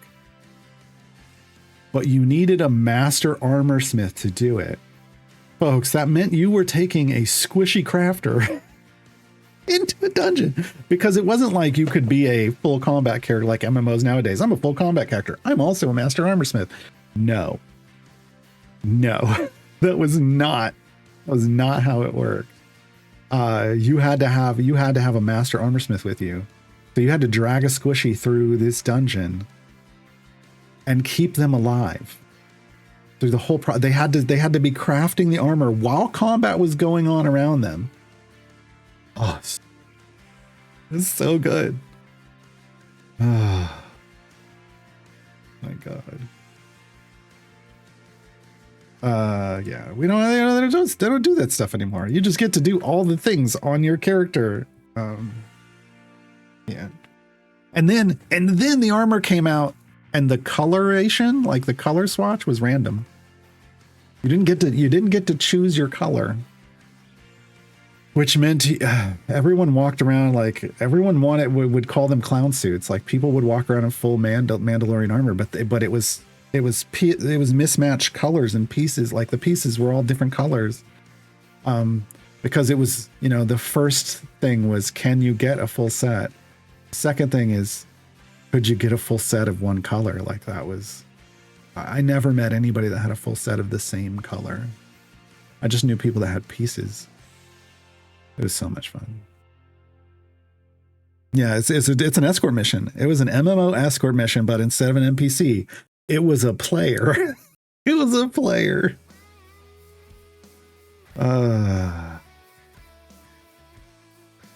Yeah, Dilettante. I mean, that's basically what I did. You didn't have to, like, you'd get some Terraskazi, you'd get some Fencer, and then I went two-handed Power Hammer, the smash, and and as a Wookiee with no armor, didn't get hit. And occasionally, and then once we got armor, like even then, the occasionally time I would get hit, the armor just soaked it. But I mean, I would duel people in my guild. I would duel people, like they would just be constantly trying to work on improving their PvP game, and they'd challenge me, and I would do 1v1s, 2v1s, 3v1s, and just wipe them all out. And they were like, it's like, I trained on crate dragons. What do you want?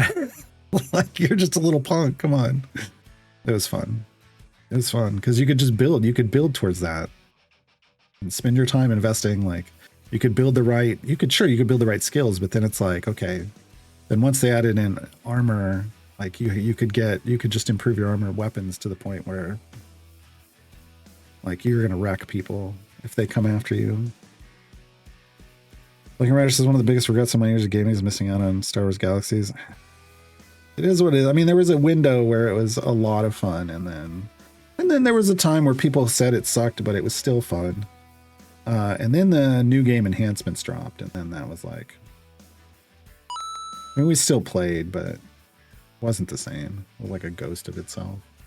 There were ways you could still have fun, but the complexities, the cool thing, like one of the coolest things that didn't get talked about enough was bioengineering for like pets, like for creature handlers.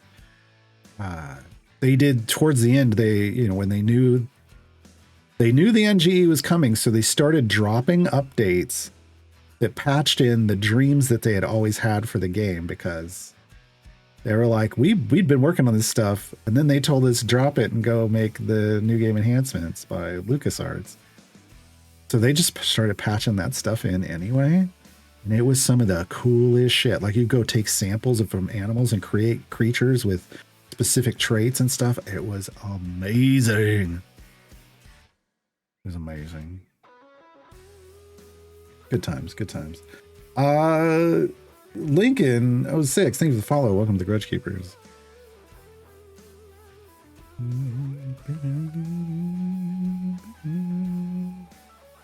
Friendly memories of or fond memories of friendly dueling in my underwear. I did that in Warhammer Online.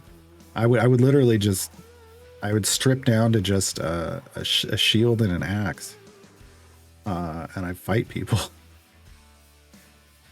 I would do these. I used to organize public quest crawls. I'll do this after. Well, no, I'll do it during the break. They're basically PQ crawls. Public quests were introduced with. There were no such thing as a public quest really before Warhammer Online. They kind of introduced the concept of public quest where you just show up to an area and something would start happening and anybody around could come join in and you progress it through stages and then you get rewards and then it resets and you could do it, So there were all of these cool public quests sprinkled throughout all 4 tiers, but in all the lakes for different, there were 3 different pairings. And so I would do like, okay, we're going to go do Dwarf vs. Greenston public quest crawl. Come join it. And we'd start in tier 1. And I would just because it was like, it didn't feel right the very first time. It didn't feel right to be in full armor or tier 1 content as a tier 4 character. So I just stripped down to the axe and the shield and started doing the content. And then we just did all 4 tiers of content that way. But we'd pull either half a warband or a full warband, like, we'd announce ourselves as we were coming through the different tiers. Like, hey, we're doing stuff. Come join us. Get free XP. And yeah, I ended up doing like all 3 pairings over time. You start early in one day and just go all day. It was a lot of fun. But yeah, you do that completely. You're functionally naked, right? Because why else? Like, yeah, these things were designed for small groups of people at certain levels of content, certain tiers of progress, and a lot of us that were doing it were past that. All right, we did Mert. We did our chores for Daddy Mert. Now we're doing our chores for Mommy Bajra. Go spend our allowance. Wait, no, over here. Chopped. Oh, I already bought the time piece. We want that, and then we're gonna get 2 chests. I don't think we got enough. Oh, we did get. I'm just gonna dump it here. Ooh. Okay. Like, ooh. All right, that's fine. What do we get? What do we get this week? Did we get any decent pipes? That's a good tea. Good directed tea. The rest is whatever. Whatever. All right. Did we get an epic this week? No. Not the epic we were looking for, at least. Not the epic we were looking for.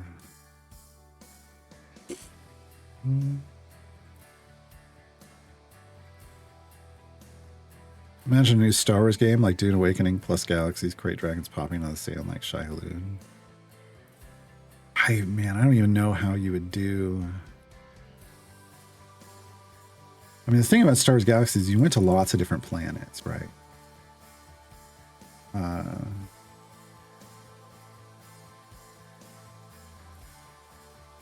Yeah, I don't even know. I don't think that you would have. I mean, first off, I don't think the people that own the rights, Disney wouldn't let people make the game that needs to be made. I mean, that's just the way it works. Yeah, they want very specific things. I mean, even back then, all the problems that everybody blamed SOE, Sony Online Entertainment, for all the problems with Star Wars Galaxies. Kind of like they do with every game, but the issues with it actually came from LucasArts, not the people from LucasArts telling them this is what we want to have happen, and them going, that's not gonna okay, because you just had to listen to the people that own the IP. Yeah, it's unfortunate. I think the game could have been absolutely amazing if LucasArts had stayed the fuck out of it. Like, there were people that literally from LucasArts going, nobody wants to be a moisture farmer, and I knew tons of people that were like, I love just being a moisture farmer. Like, that's I make my money off moisture farming, and then I go do whatever I want the rest of the time.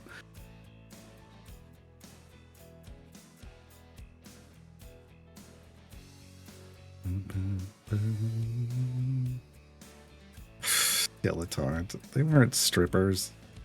They were entertainers. Like master entertainers and master doctors. You needed both of those. One would give you the master entertainers would give you the mind buff, which you needed to buff your mind pool so that you could actually, you know, and regen, you can actually stay alive a decent amount. And then Master Doctors buffed the other two pools. There's an interesting, yeah, I don't know if you'd want to redo that whole system. The whole 3 pools. There's a health and action and a mind pool. Your ham. I don't know that that was the greatest, but the biggest change about that was when I was learning how to be a Master Doctor and then realized I could actually buff those pools and their regeneration. And I was like, and then I could only do health and action. I was like, how do you mind? And then found out you had to go watch entertainers. That changed the game. The moment you understood that, it changed the whole game.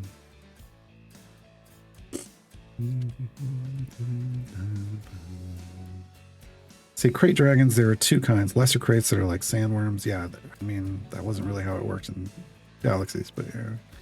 And greater, which are what happens when Godzilla, Triceratops, and a Komodo dragon get mixed in a transport accident. That's what we fought.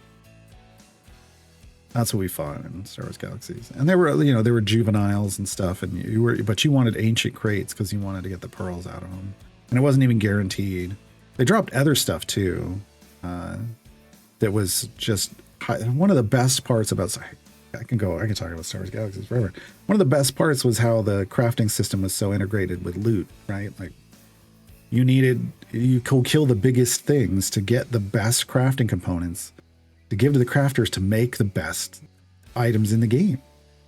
There were still some rare drop items that were huge, right? Like you could get like you could go to Dathomir and kill Night Sisters and occasionally come out with just some outrageous items. The problem is all the items in the game had durability. They only lasted so long, and then you couldn't use them anymore. And then they became wall decorations. Like literally you have a 1 out of 1 durability wall decoration hanging on the wall just to show people this is what I used to have, and it would have ridiculous stats on it. No guides for Galaxies? Do you still remember everything? Yeah, I mean, that's where I started. Star Wars Galaxies is where I started trying to be like, okay, I need to know all the things about the game. And it wasn't just for my own. It's when I became a guild leader and people were asking questions and I felt like I needed to be able to have all the answers. Anxiety for you. And so suddenly, and then I just kind of started learning all the things. I didn't start, it wasn't until like Pirates of the Burning Sea that was where I made my first, I might have made an attempt at a guide in Star Wars Galaxies, but I made my first actual guide in Pirates of the Burning Sea, and I did it in a roleplay way, and it got removed from the forums. I think it just got hidden because it was about how to destroy a nation economically and via warfare, and the people at the studio didn't really want that information out there, I guess. But I was like, this is how easy it is. Everyone should know this. Everyone's complaining it's so hard to make war and like win. I'm like, no, it's not. No, it's not. It wasn't until Warhammer Online that I started making seriously making guides.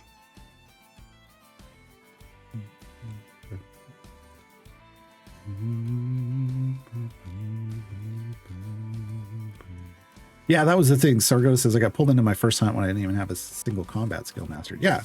Look, you could start off as just a baby, like novice marksman or novice fighter or something, and get dragged into a warband and end up like fighting a crate dragon. You weren't contributing very much, but you could be there and it could be wild.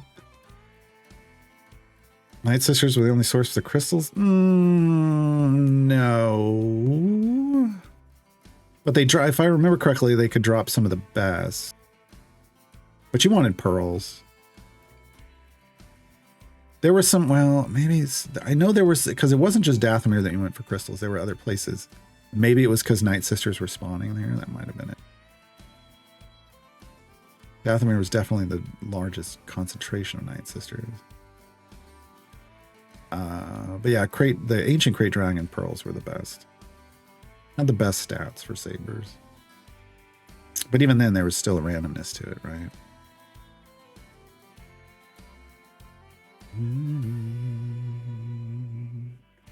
Yeah, Lurking Rider. That's why you'd kill a crate dragon and you'd take all the stuff. Like you wanted, as a Jedi, you wanted the pearls, but crafters wanted all the rest of the loot because it could be really good for what they were making. I think there was stuff for both weapons and armor off crates, if I remember correctly.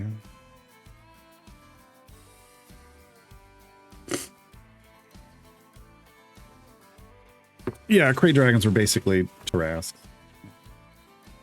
Just too small.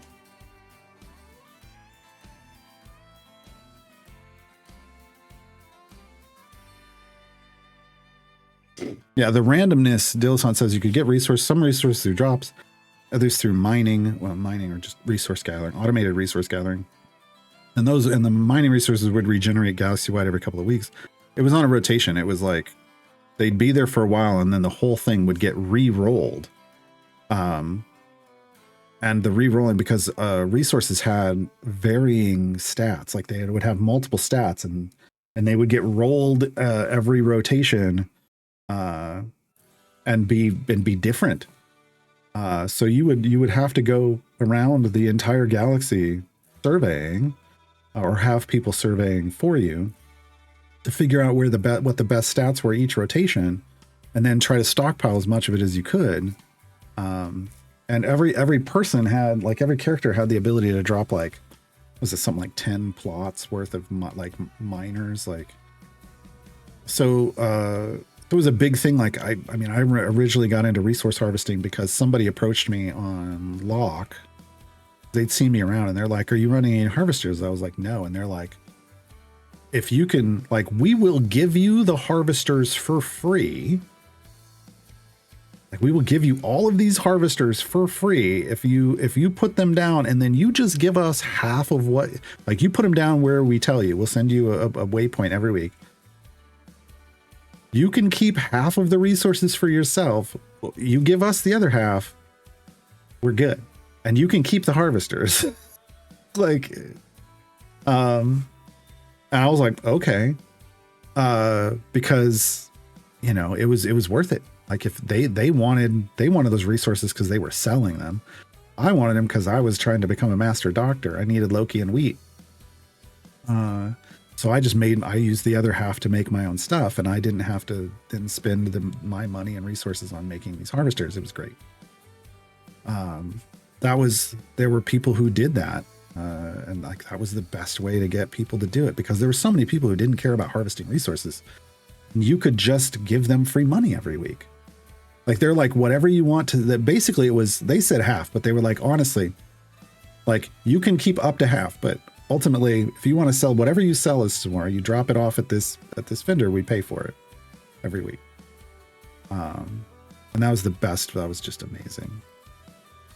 So you could make tons of money just dropping harvesters each week to something that you didn't have to do anything, and they'd make money, you'd make money, everybody was happy.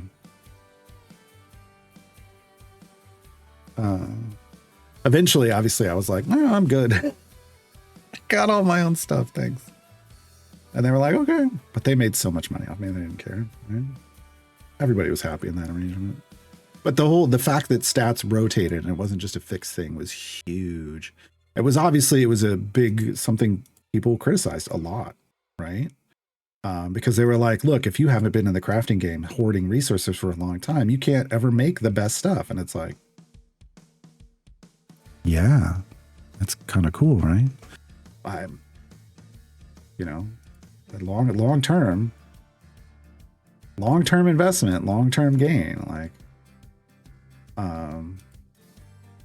because I mean, my friend spent years collecting stuff, and, you know, years into it, it was like a perfect spawn would come in and be like, "Oh, I've still got some of this resource from back, like, in, you know, 04, and it goes perfect with this, and it makes like the best possible this, and now I can make almost a near perfect arm, like, weapon, and I can do a run of them, because you make a schematic and then you print out the exact same thing every time, and I can put those up for sale, like, at a price way above everyone else's, and people will pay it because no one else can make that but me." And because you could have durability loss, eventually that weapon would go away, and then people would need more. Like, it was such a good system. Yeah, seeing armor with armor and weapons. Man, he loaned me a power hammer once. He had public stock and private stock. Private stock was for him and good friends that he might loan something to. Public stock was all the stuff he felt like he could part with, and yet it was still the best armor and weapons in the game. He was a master armor smith, master weaponsmith. It was the best armor and weapons on our server, right? No one ever came close. But that wasn't even the good stuff. Like, people never got to see the good stuff unless he handed you the good stuff. And he loaned me, there was a time where when he went Jedi on his character, where I was his bodyguard, and he loaned me a power hammer to use to kill off bounty hunters that came after him. And it was like triple the damage of my normal power hammer. And I had a really good power hammer. And this is like, oh yeah, this is fine. I'm like, is this, you don't give me your best stuff. I can kill with the others. He's like, oh no, this isn't even the good stuff. He's like, this is good. But this is like, this is okay, good. And I was like, oh, I would like two-shot people. And you know, I'd get messages like, hacker, you can't hit that hard. And it's like, report me. Now, it never came of it because they probably reported me, but then the devs, the customer service would look at the stats on the hammer and go, oh no, that was a legitimate kill. It was just ridiculous. I would go and I would sit at an NPC spawn that would spawn every 15 minutes. And it had potentially really good loot in its table. And other people would show up to spawn it. And I would and back then the game worked so that whoever did the most DPS got loot rights. And I would out DPS 1, 2, or 3 people at a time. Like, they could be grouped. I'd still take it because of that hammer. It's like, just go farm in this spot. I'm like, okay. I'll be right over here. And then I just leave and jet whenever he was like, oh, there's a bounty hunter here. And then I go kill the bounty hunter and then go back to farm and loot.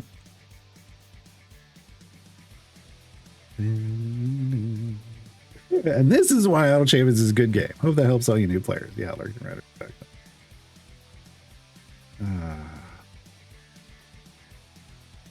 Garathor. No, I couldn't throw the hammer and have it come back.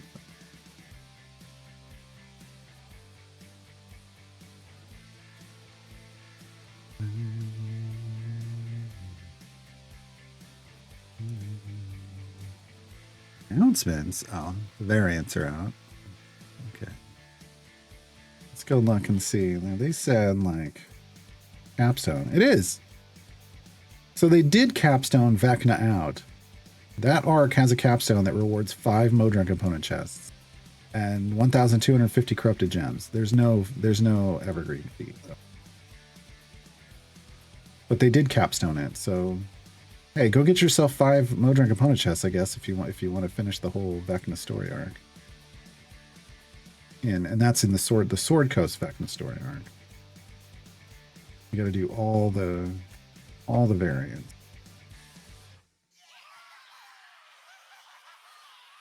I'm guessing. After every 50 areas, a random non-evil champion is removed from the formation. So you want to be using evil. There are no non-evil champions left in the formation, and evil champions room is set. God dang it. Okay, so you do 9 evil or 8 evil and one non-evil, and that's the fodder every 50 areas. Fine. No fire breath potions, no click damage. Yeah, you only got to go to 675. That's not bad. That's not bad.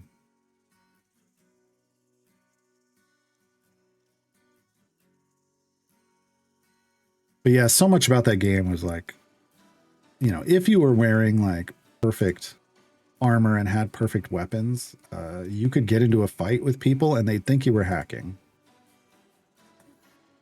Because you just shouldn't be that survivable and be doing that much damage normally. But the reality is, if you invested enough time and energy and money,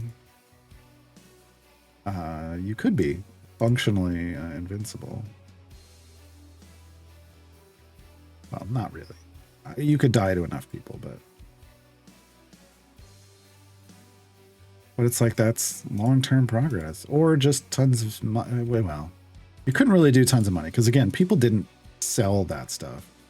People, it looked like they did, right? Because you'd go and see it and they'd be like, oh, but they didn't. Champions with melee attacks deal no damage, and cast is my DPS. Have I noticed this? Have we just been doing this anyway? How have we been beating this? How have we been beating this? When none of our melee champions are doing damage. And I didn't notice. Very good question.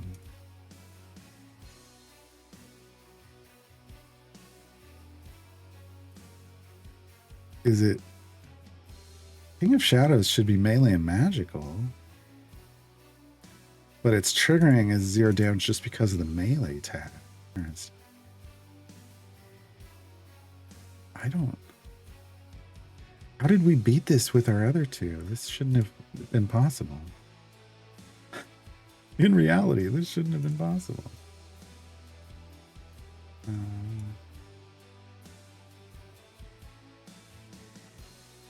Interesting. Yeah. But I mean, BBEG for the win doesn't really mean anything if was BBEG setting Bud? Because basically we weren't getting Bud like. Who'd have thought? Sean says no stream today on the CNE Games channel. He's sick again, which sucks. Get better soon, Sean.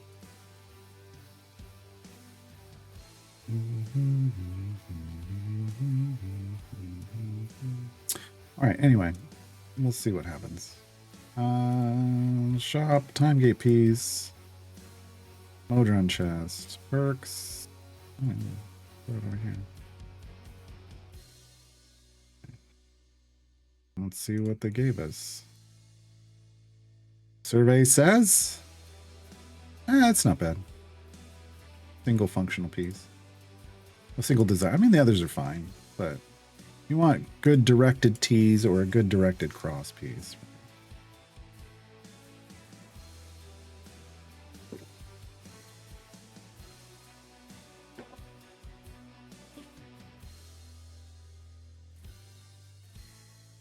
Folks, we were supposed to be updating guides today, and I haven't even gotten to that yet.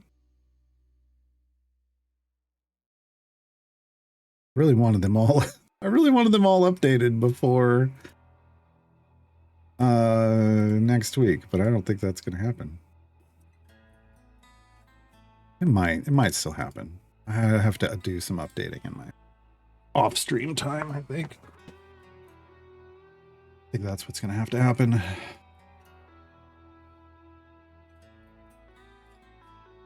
For those of you that were around yesterday for the Dune stream and saw kind of the new layout and the way we had, like, the ad timer was different and chat cameras were different. Any feedback? Any feedback? Because I like the look of it, but it doesn't always mean anything. Because I kind of want to change most of my streams.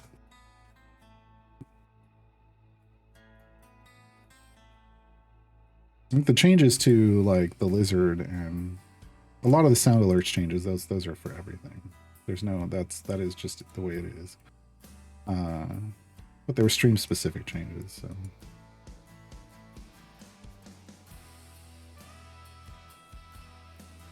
So I haven't messed with this one yet.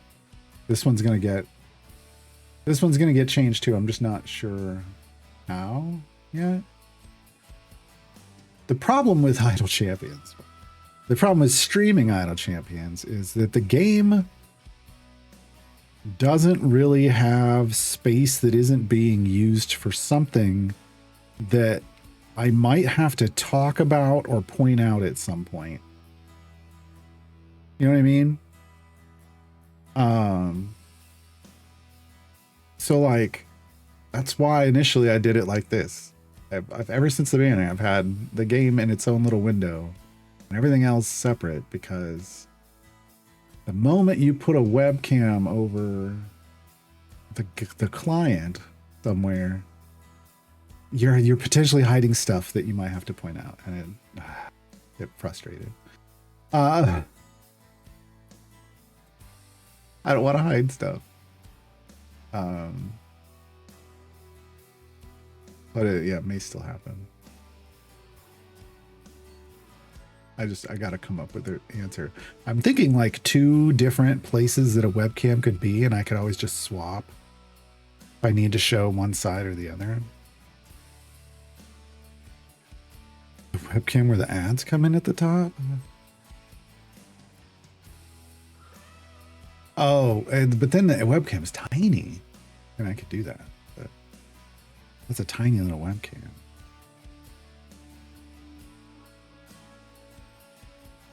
Did wonder where chat was for a bit. Then notice it shows up and fades. Yeah. Feel odd with your cam on the other side of the screen. Yeah, because I had the webcam on the left side of the screen. That was just because on Dune it seemed like that was like, it seemed like that spot is a place where there wasn't anything that was going to be popping up that needed to be seen. Whereas on the right hand side of the screen, they bring up like explanations of things at times. Yeah.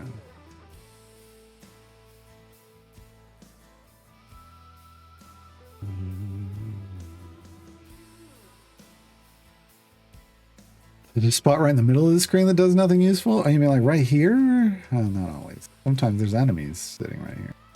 But up here, yeah. Problem is this just doesn't promote a good webcam size. Up here. I think there'd be other things up here. Like the subscription goal would go probably up here, and the chess code might be like over here somewhere. Like, you know. I've got to redo that layout. I'll probably do that this weekend. So next week we may have new layout here. C&D Games layout, like when I'm over there for the tutorial show, that is fixed. That only changes if they make me new art. They don't have the resources to make me. They don't have the time for their artists to make me new art anymore. So it is what it is forever.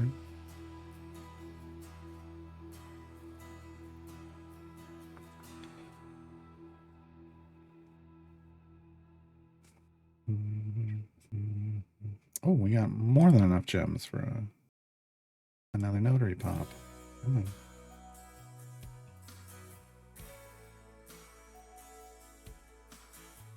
Get Bobby's charge into battle.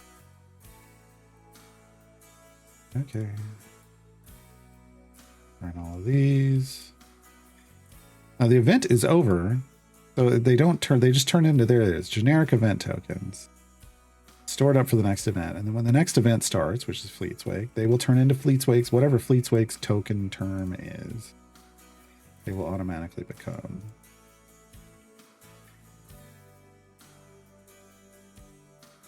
$291, we're almost there.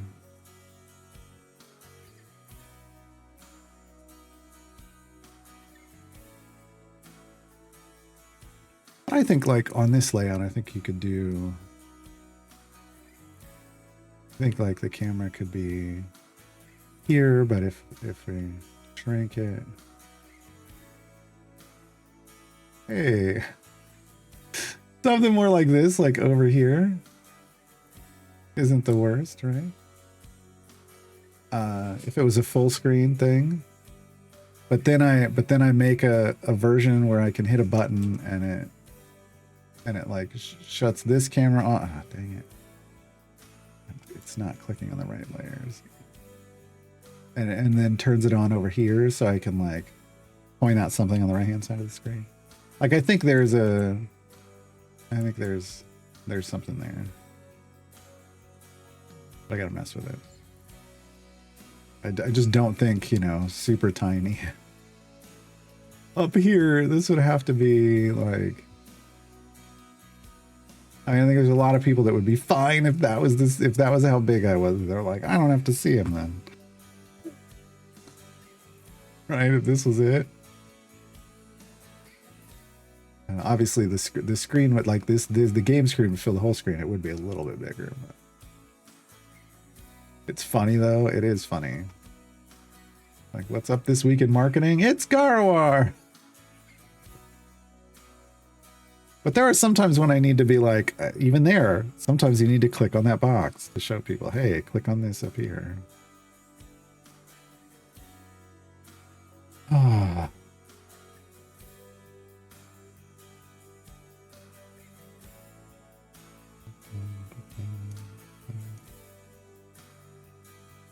You know what we should do, since we're not... So I'm not doing...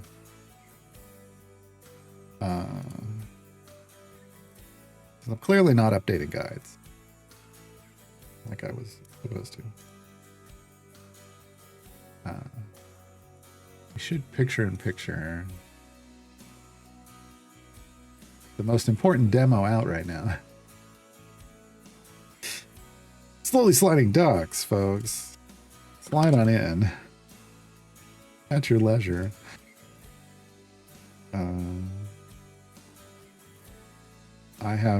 I have customized my duck real well.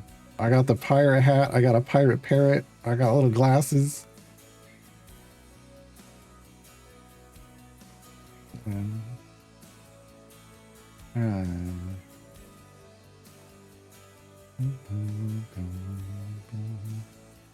Critical fast. If I run going when the event ends, does it make any sense to keep going? Sure, you can complete it. You just won't get any of the like event specific rewards, but you'll get the variant specific reward. Like you'll get the gold chest and credit for completing it. But like you won't get the corrupted gems that you would have, or not. Was it corrupted gems this time? Corrupted gems, scales, like those types of extra bonus rewards, you won't get.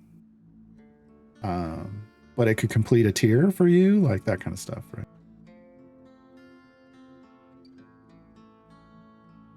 Oh no, the game stream would be bigger. I have to find out a place for chat. So lurking, everyone watches the Doom stream will appreciate. Everyone talks about the worm, like the worm. Look, there's a worm here. I'm about to get. Am I going to get blessed by the worm? I got blessed by the worm. If you get blessed by the worm, you skip a ton of like slow stuff and move ahead. So everybody was talking about getting blessed by the worm, and so the first time I was in a chat where people were talking about that, I was like, bless the maker and his water slide. And nobody got it. I was so upset. Nobody got it.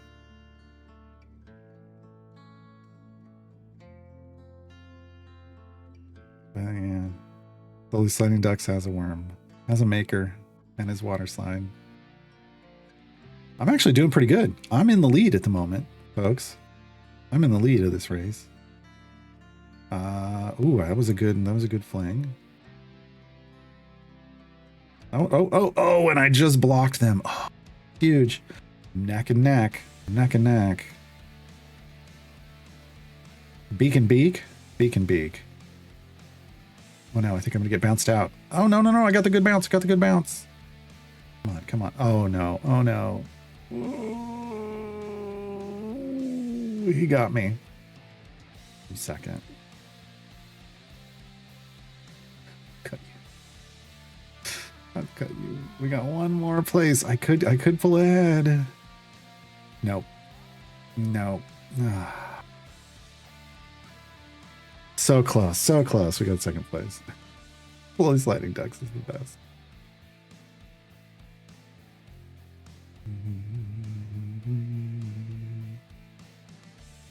The cool thing is it's the demo is free to download and you can play multiplayer. We were hosting private parties the other day, and it's a blast. I really enjoy it. I can't wait till the full game comes out.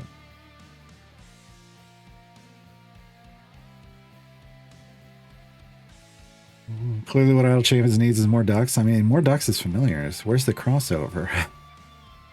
Where's the crossover? Raven, 65 steps across the quad. Nice.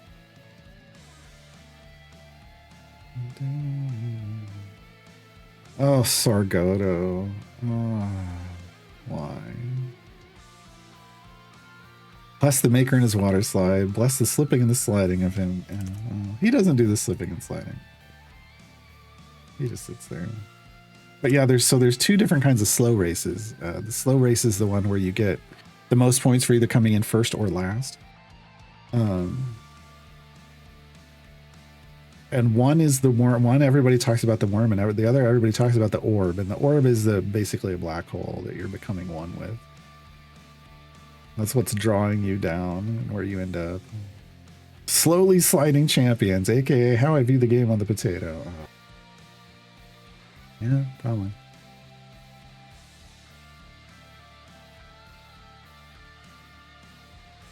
I tried a little of the Vampire Crawlers demo last night. I think we're going to play that on stream this week. Well, I mean, I know we're going to play that on stream this week.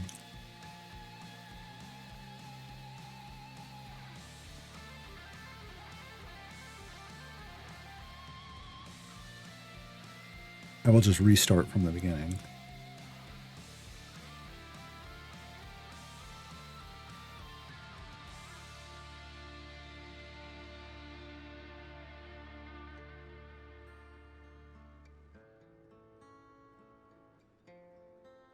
There's also a demo out for People of Note, which is a music game featuring friend of the stream, Jason Charles Miller.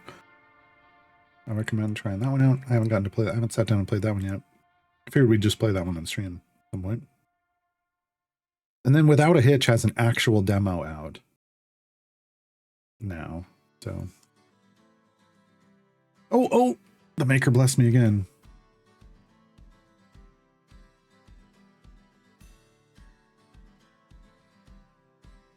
See if anybody gets it this time. The fact this game has a chat just cracks me up. And there's no way to moderate it. They have a filter in. I've seen stuff blocked out, but I don't see any way to report anything. Oh, come on. I'm in the lead, folks. The maker has blessed me and put me in the lead again.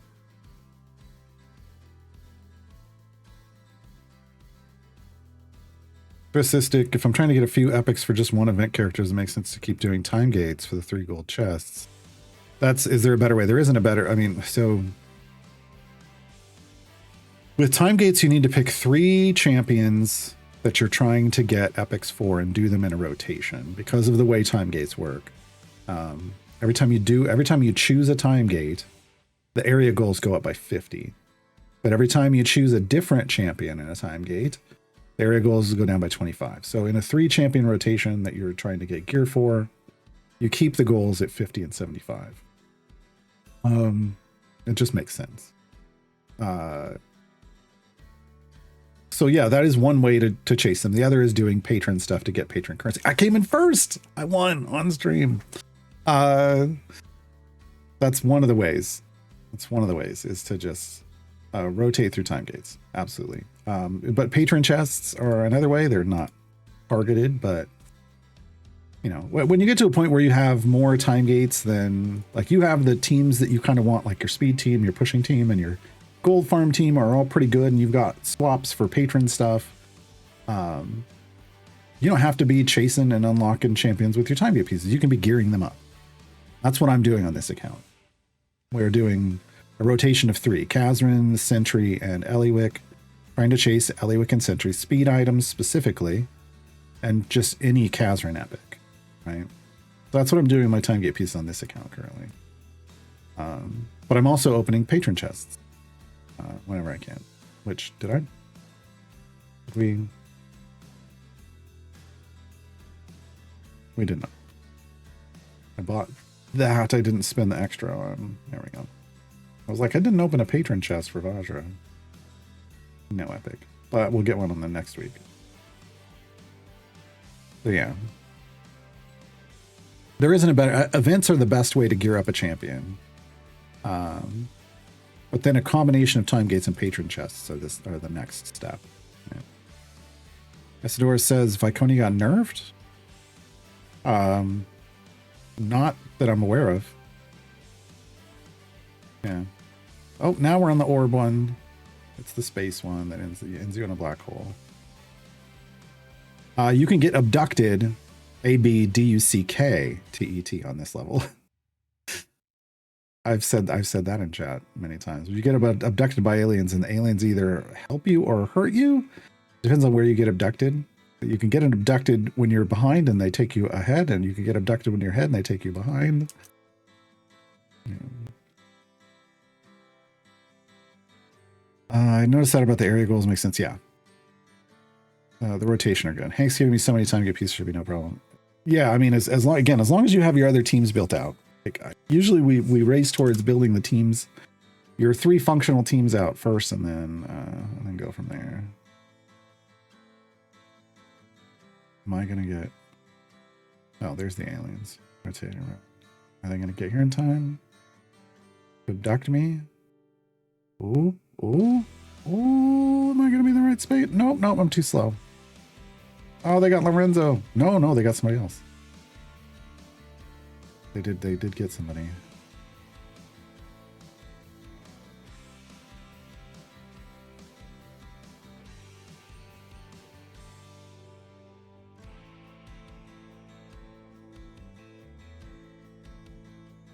We are definitely not in the lead, though. I'm so far behind. Okay.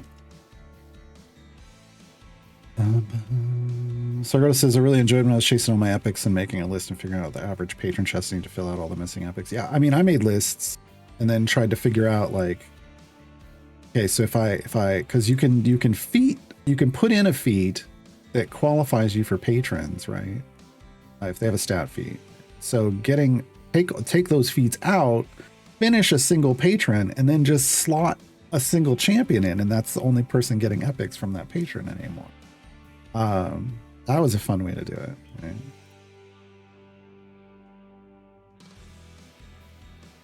Right? Middle of the pack this time. Oh, I'm just bad midfield. All right.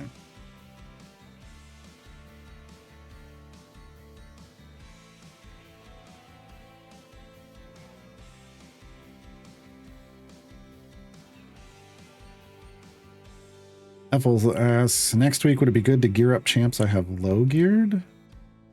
I feel like when you say low geared, are you talking about like low item levels, or you mean they don't have epics? Because the item levels aren't as important in an event. You can get item levels at any point in time from Blacksmith Con. So having but if you mean getting epics for them, then sure. Like if you are happy with your 3 times, that's what I did on this account. Pretty much was like I flexed Humon, A, to get that buff from tier 3, and B, I did throw some chests toward them to try to get them full epic, because that would have pulled them out of the patron pool, right? 1 to 2 epics. Yeah, I mean, if they're in your pushing team and you want epics on them, or you just, they're in one of your teams and you just want to pull their epics out of the patron pool of epics, available epics, yeah, you can do that in events. Like once you have the teams you want, you don't have to then immediately go collect like full Pokemon at that point. You can just focus on getting them to epics, and then do the collections later. Right, collect them all later. That's totally viable.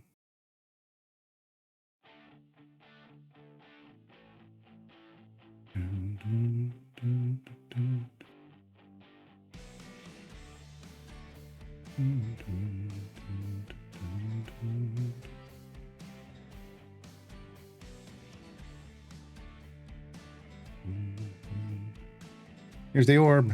There it is. It's the big black hole. Oh, I came in on the bottom of the event. Never knocked down there before. There's other stuff you can do in this game, folks, if you don't know. There's oh, I just did a quick race. Oh, this could be bad.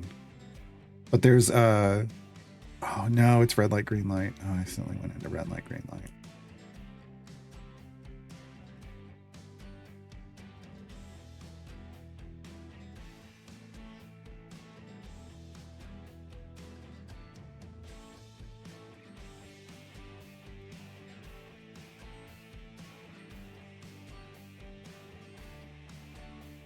Everyone has learned how to play red light, green light. Oh no. People are really good at it, except for me. I just got reset. God damn. I did not mean to do this.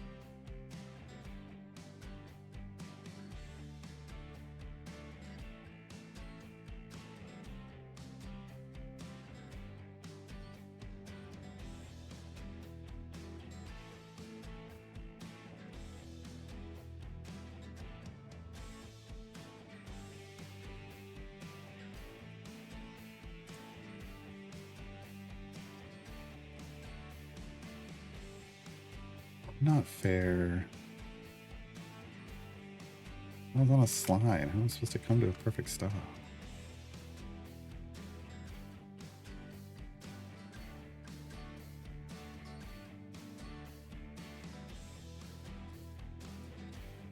God dang it.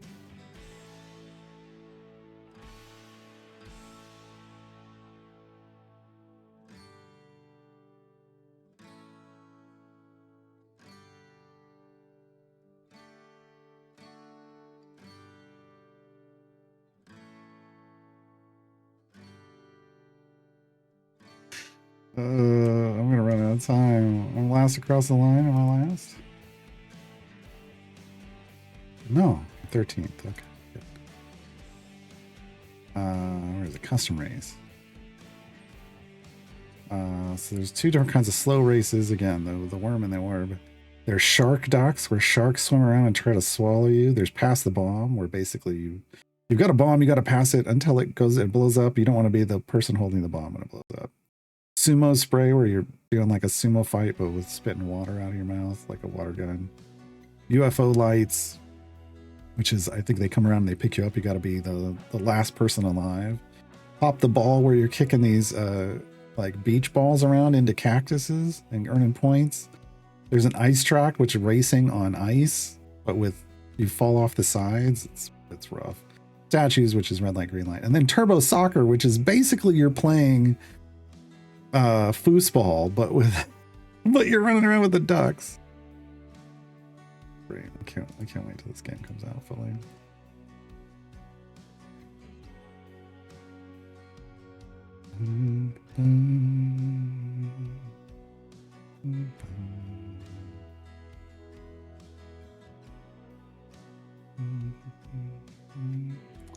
But Duke's lawful good now. Okay, so high explosives, that's the one situation where it's not going to work, because I don't think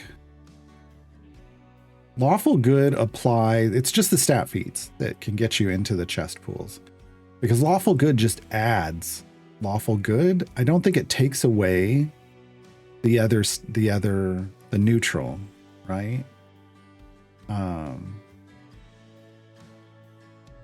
But it's something you could like submit as a ticket, and maybe they'd fix. But it's stat feats. Stat feats that qualify you for patrons qualify you for their gear too. The other ones, yeah, because they just add, they don't remove. I don't think they work in the same way. All right, last patron variant.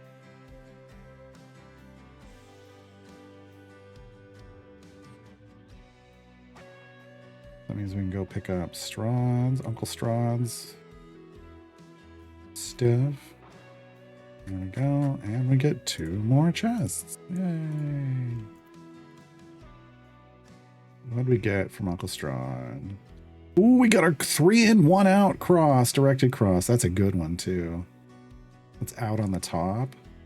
That works in a lot of places. This is not a bad directed T, but not the best. The directed quad is the real win. All right. Nothing out of the rest.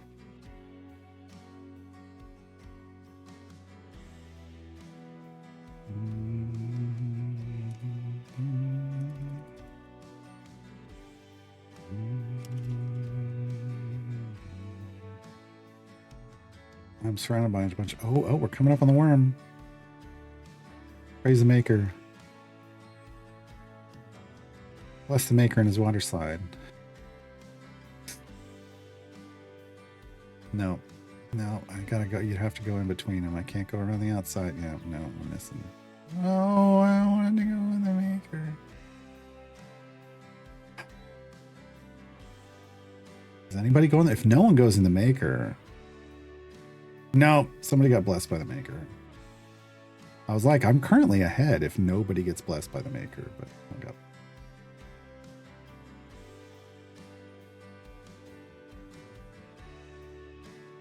They are now firmly in.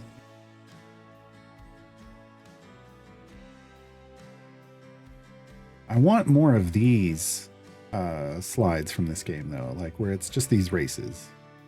Where you're, I thought that's what the whole game was going to be, was literally just a lot of things where your duck, you get to customize your duck, it loads in, but you don't control anything and it just, stuff just happens. I thought that was going to be the whole game. Instead, they actually added in mini games that you can actively play. I did not actually want that. Some of them are interesting, but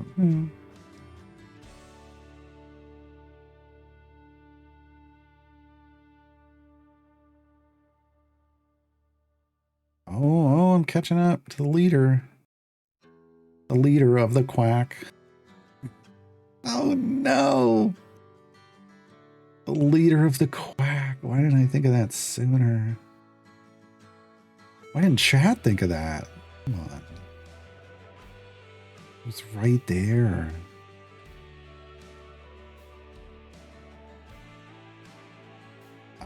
I don't think, man, he'd have to make a massive mistake for me to pass.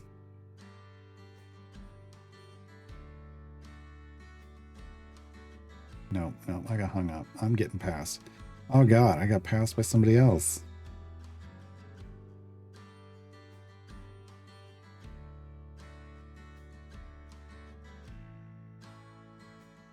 No, I came in third.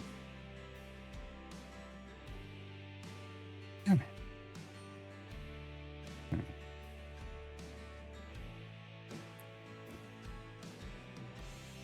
For anybody who's wondering what's the point, there isn't one. You can actually buy stuff. Like you can buy like visual stuff. I can buy different duck appearances and all kinds of things. But no, there's no real point. That's the point.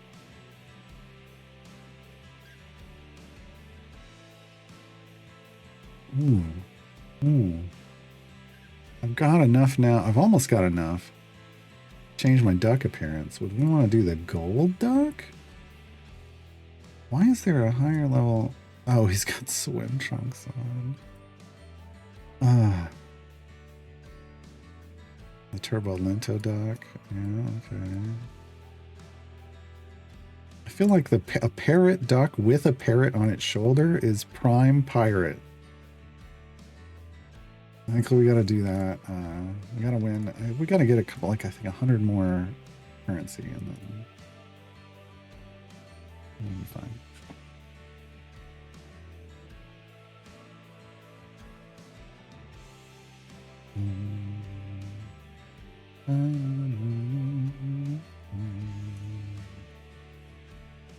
What's the point of playing this? Just because. Because.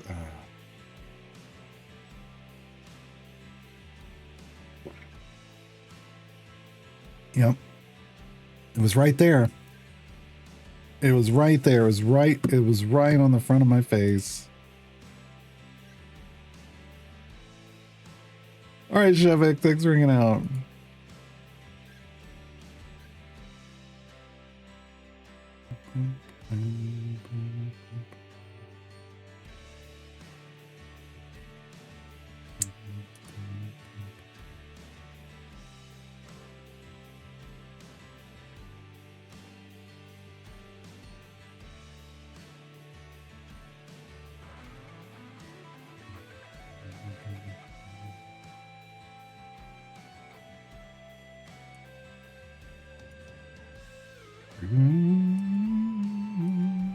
Starting next week, I will be posting stream schedules in my Discord, in the announcements channel. Since we have like specific things that have been requested to be played during March. March is our subathon. I will be attempting my first ever subathon. We will see what happens. But we will. One of the things you can do is choose the game that I play on stream for certain days. It'll get added to the schedule. We'll update those in the Discord, so people know when the game that they basically sponsored gets played.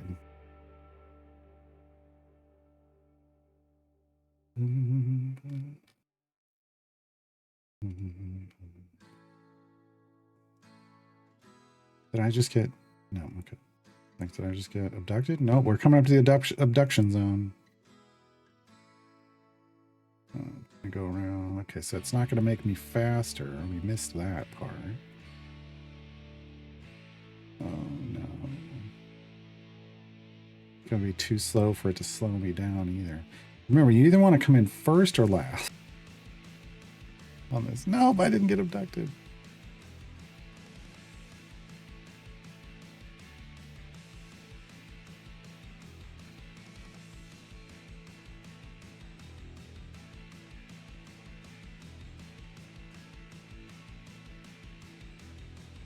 Ooh. I vaulted into the vacuum on that one. How far ahead is the leader?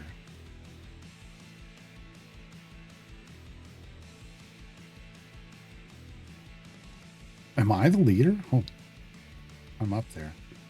I'm like, how far ahead is the leader? And I was the leader. Now I'm... I was about... now I'm in second. And I'm moving backwards. Literally moving backwards. I'm in fourth, now I'm in fifth. God dang it. Oh, I'm just getting batted around like trash. I'm at 8th, 9th, 10th. I'm just, no, it's not much for that. Maybe Shevik just wanted the punishment to end. Maybe he knows what we do here.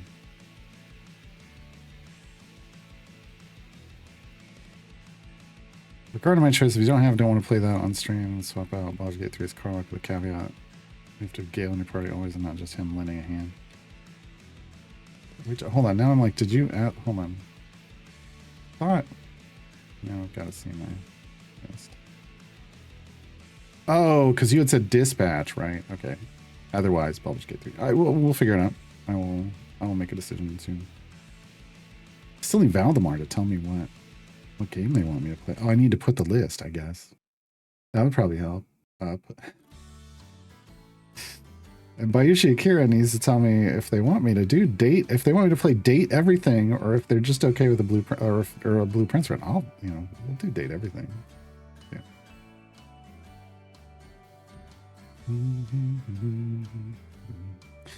But I think I got to adjust a couple of the things on how this is going to work. You want blueprints? Okay.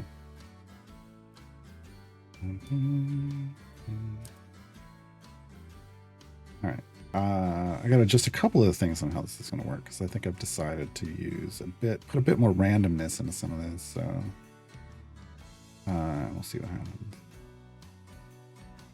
There'll be some things you can just literally make happen, and then some things that are going to be random.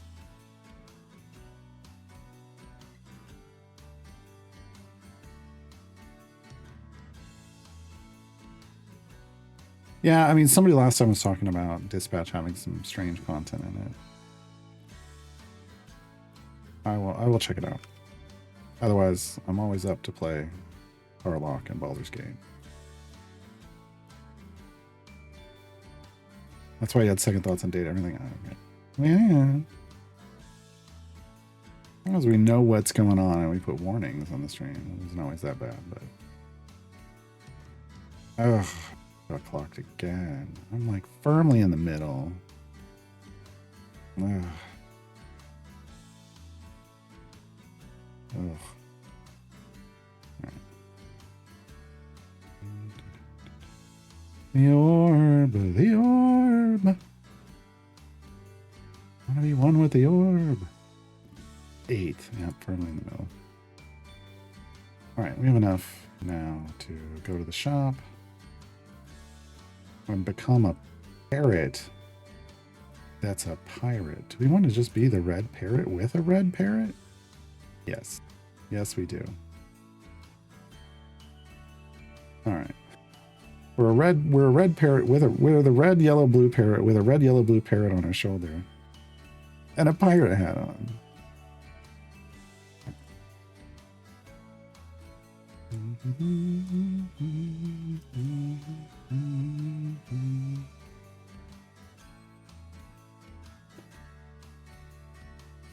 Are you like parrots with your parrots?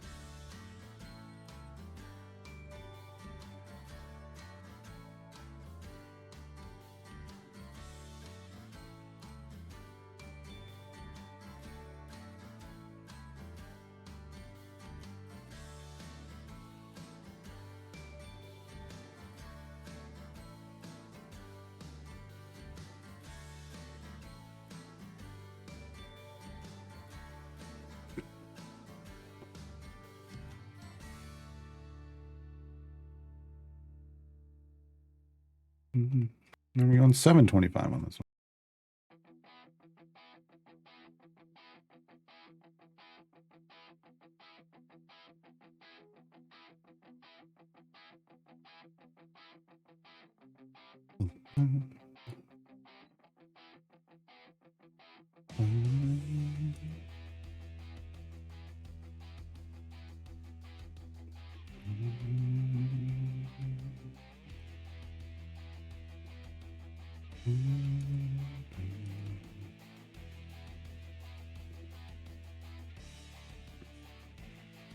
Who's up next in our time gate rotation?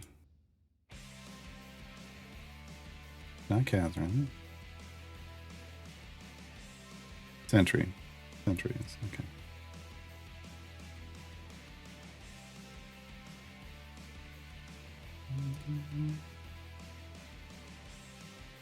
Oh, I'm in first place currently. I'm now no longer in first place. Aliens, the aliens only abduct one duck? Went right over me too.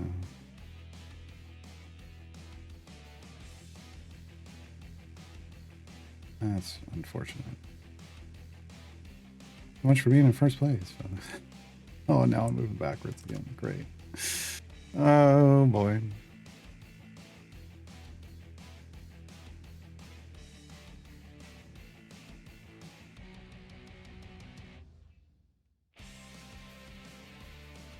That duck's holding a donut. Nice. Funny.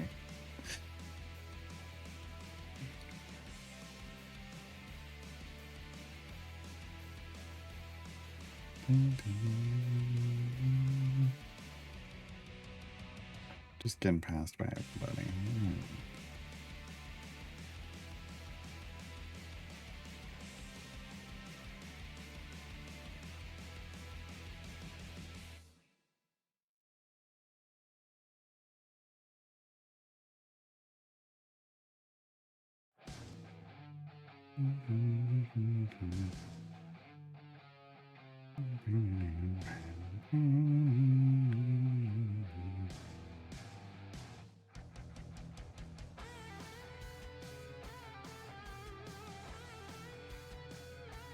One thing that if I change the overlay for this stream, picture in picture kind of goes away. Because there wouldn't really be anywhere to put the picture in picture. I'll make the game full screen. That is a downside, but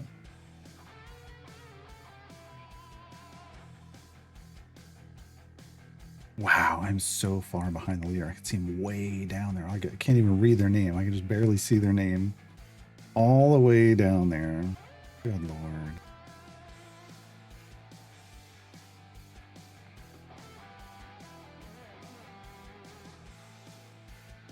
I mean, that is a commanding lead.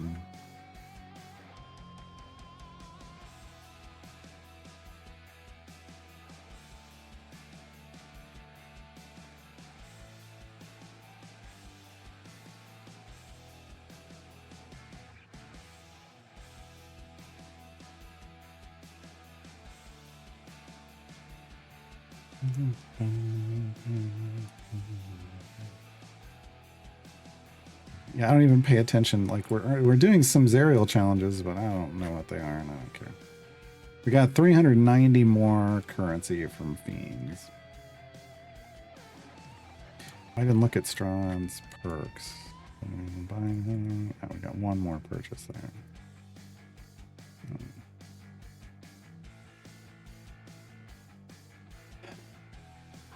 Wow. Oh, the leader's so far in front, and the loser is so far behind. The leader just finished. So I'm just over halfway through this. But the loser is only a quarter of the way through. I'm coming up on 3/4 of the way through now. They're going so slow. What the hell happened?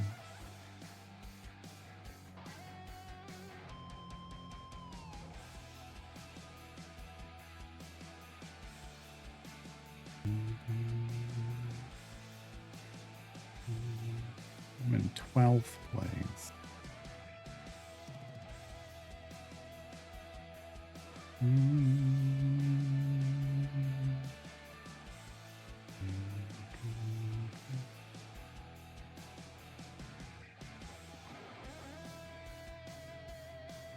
Oh, I'm 10th place. How did I skip 2?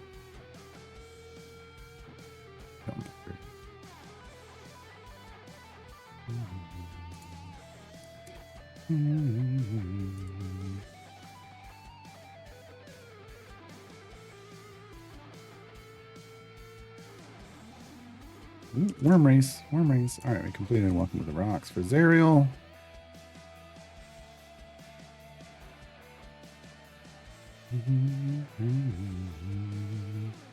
Okay, we're gonna open up a time gate for Sentry.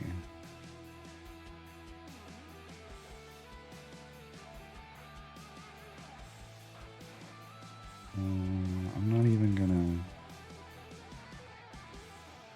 Yeah, I'm not even gonna. Oh, good. I was good stopping there. I'm not gonna use speed potions or anything. We're just gonna take what we get. There's a time gate piece. There's a Modron chest.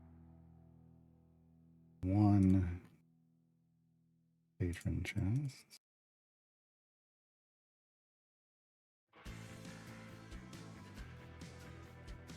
Okay. What do we get from our Modron chest? Undirected cross. That's fine. This is a good T. That's not the greatest T, but it's okay. So double T.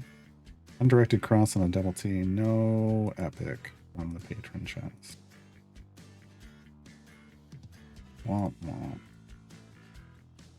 Womp womp. Since I already own Sentry, I don't really care about...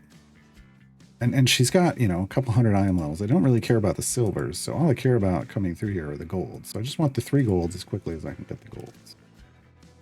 All right, I'm going for the gold.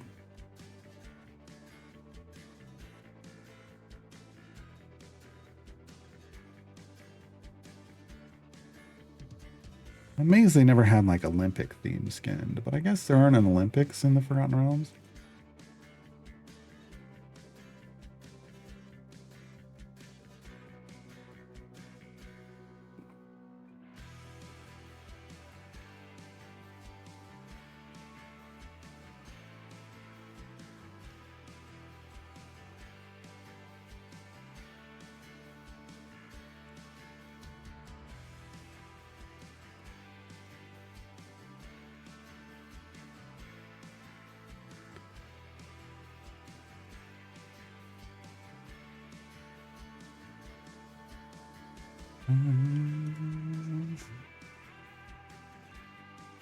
Hey, Olivia. You're shopping for a PC right now? I'm so sorry to hear that. No.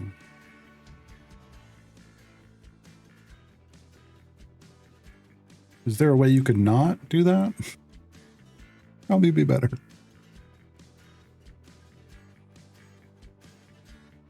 Maybe just wait until AI fails and those businesses go bankrupt. There'll be like fire sales on stuff.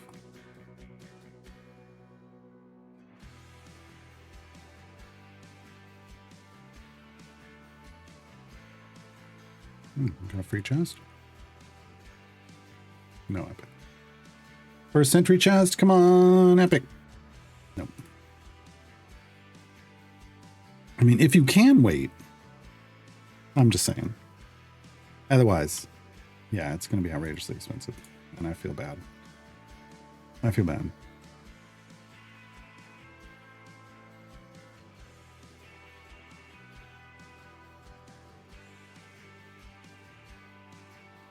So it's that song all over again. If you got PC problems, I feel bad for you. if you're PC shopping, I feel bad for you, son. I got 99 problems, but my PC ain't one. Oh, knock on wood, I don't need that to become a problem.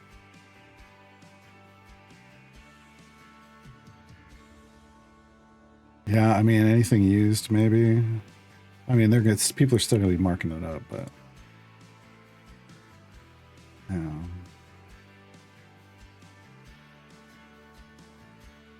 I was getting looking right if they've got an upgrade for you. They don't.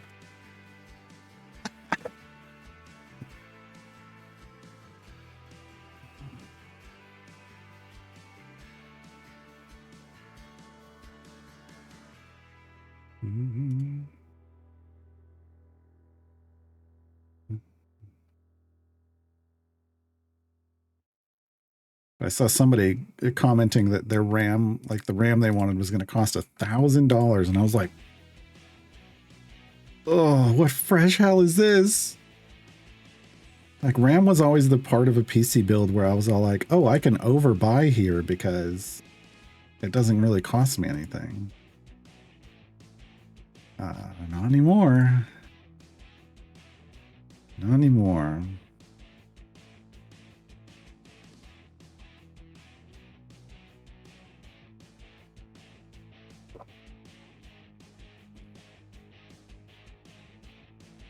So where does parts get older, the prices go up? So it feels like part of that is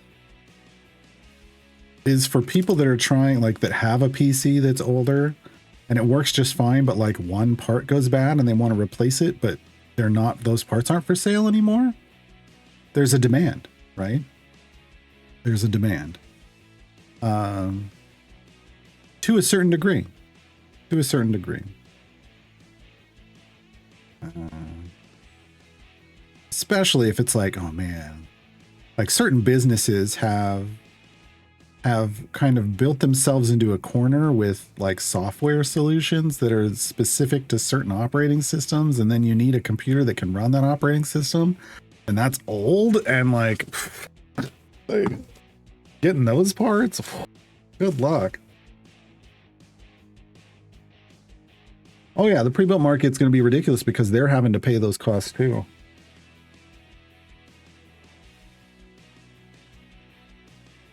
And the problem is there's not like there's a supply issue right now. As I understand it, the issue is just that these companies put in orders for lots of stuff that isn't even made yet, and these companies are just ramping up the price right now to the public, even though like this is stuff that's already been made. Like, it's just capitalism at its worst.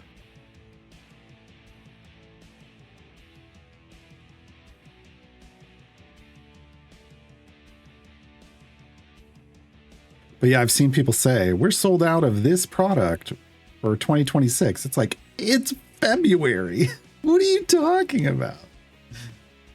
And it's because they're not going to be able to get any more parts to make new stuff.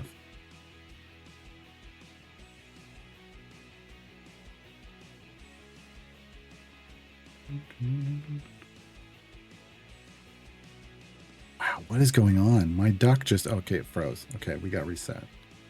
But we're still not all the way in the back.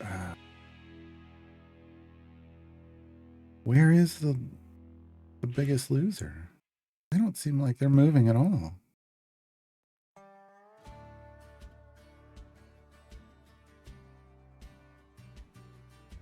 don't even see. Oh, there they are. They're there. I see them now. They're moving. They just keep getting picked up by the aliens? Might. You could end up in a loop like that.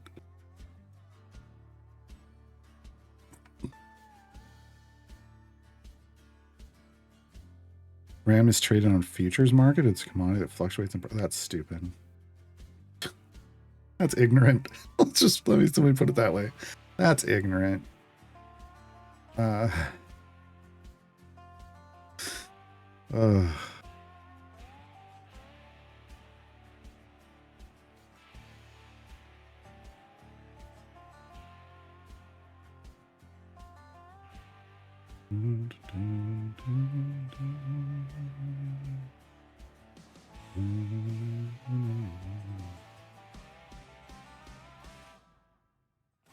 Oof, yeah, that all sounds horrible right now.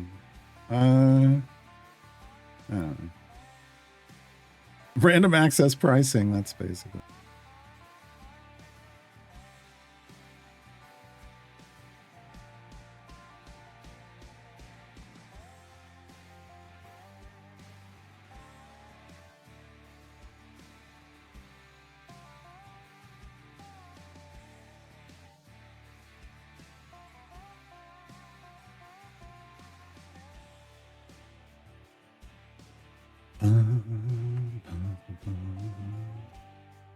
Well, yeah, I get the. Oh, I understand.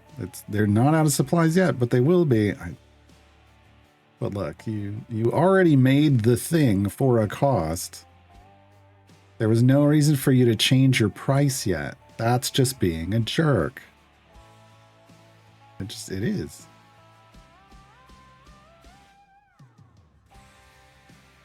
But welcome to capitalism. Welcome to the stock market. Put it that way. I want to point at the real problem. Am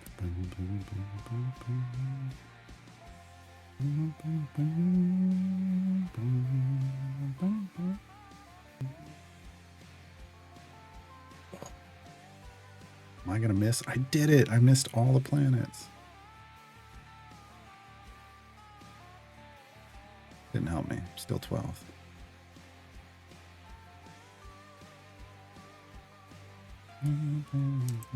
Oh, we completed this. My bad. I was too busy watching the duck game, folks. Went way long there. My bad. What do we get? Nothing. Figured.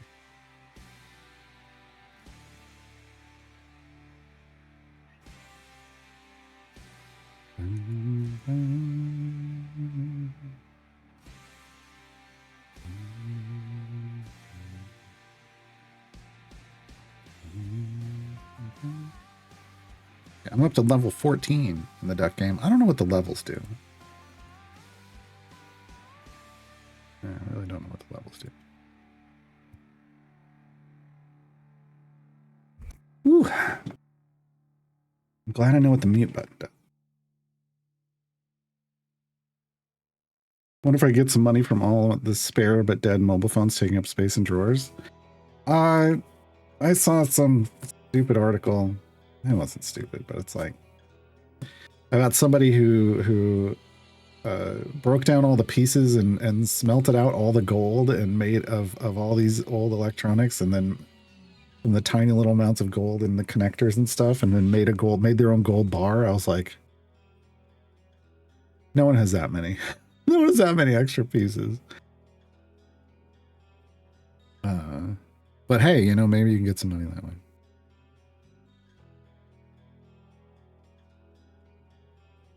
Can I keep scrolling to try and find something decent? Are you PC shopping or are you on Instagram? I don't know about that comment.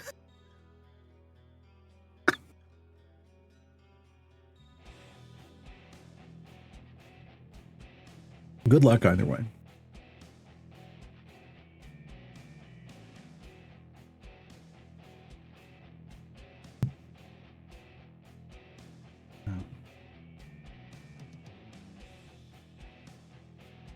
Lee says they're resorting to taking out the SSD upgrade they got for their PS5 so they can put it in their PC. Wow.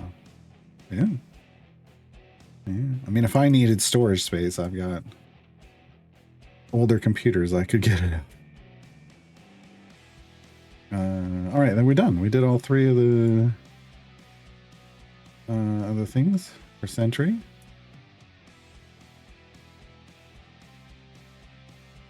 I'll throw this back into a gem farm.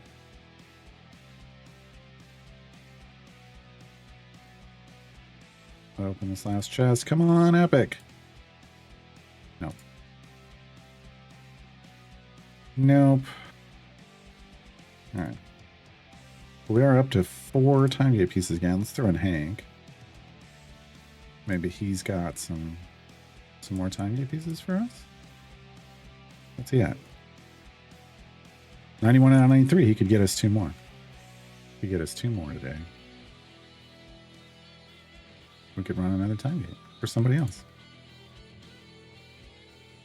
Malik asks, how do you know how much bud is required for a specific stage?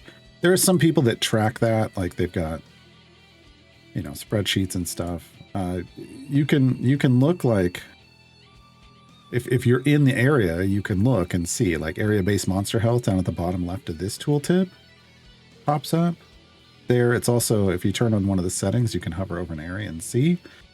It's it's different based off whether you're like in a time gate or an event or trials or a campaign. So, you know, some campaigns have different health settings than others. Trials and events have, or time gates and events have a very different health setting from the rest of the stuff. It depends on what you're trying to do. Like, is there a specific thing you're trying to complete? You might find it in different ways, right? Like I keep in events, I keep the monster health, like the boss health, for the each of the tiers of variants. I keep in a table in all the champion guides, but I don't do it for regular stuff.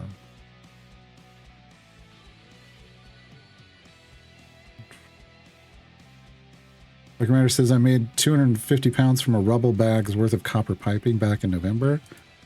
Barney rubble? I don't know what a rubble bag is. The showed scrap metal not out of somebody else's house. Yeah, that's good. That's good.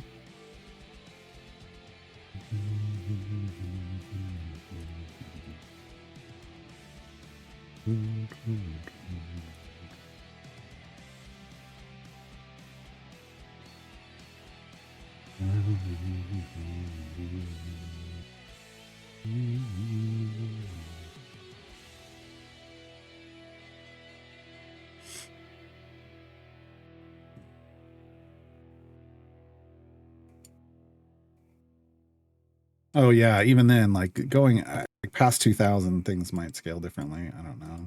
I don't pay attention. I just worry about the event stuff.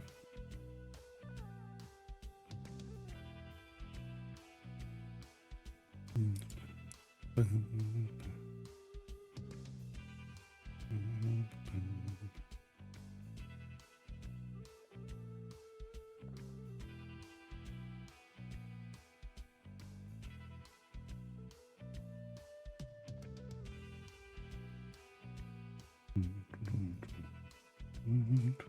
think I want to park this on another monitor.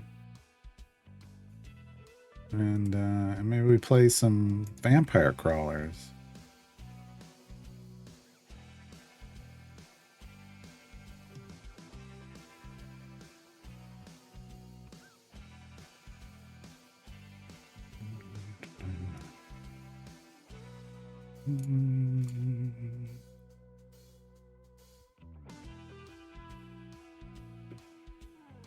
Photosensitivity warning. This game has flashing lights. It does. Vampire Crawlers has lots of fashion. All the vampire survivors and vampire crawlers. That's not what I wanted. No, I don't like this. And then we're going to change this to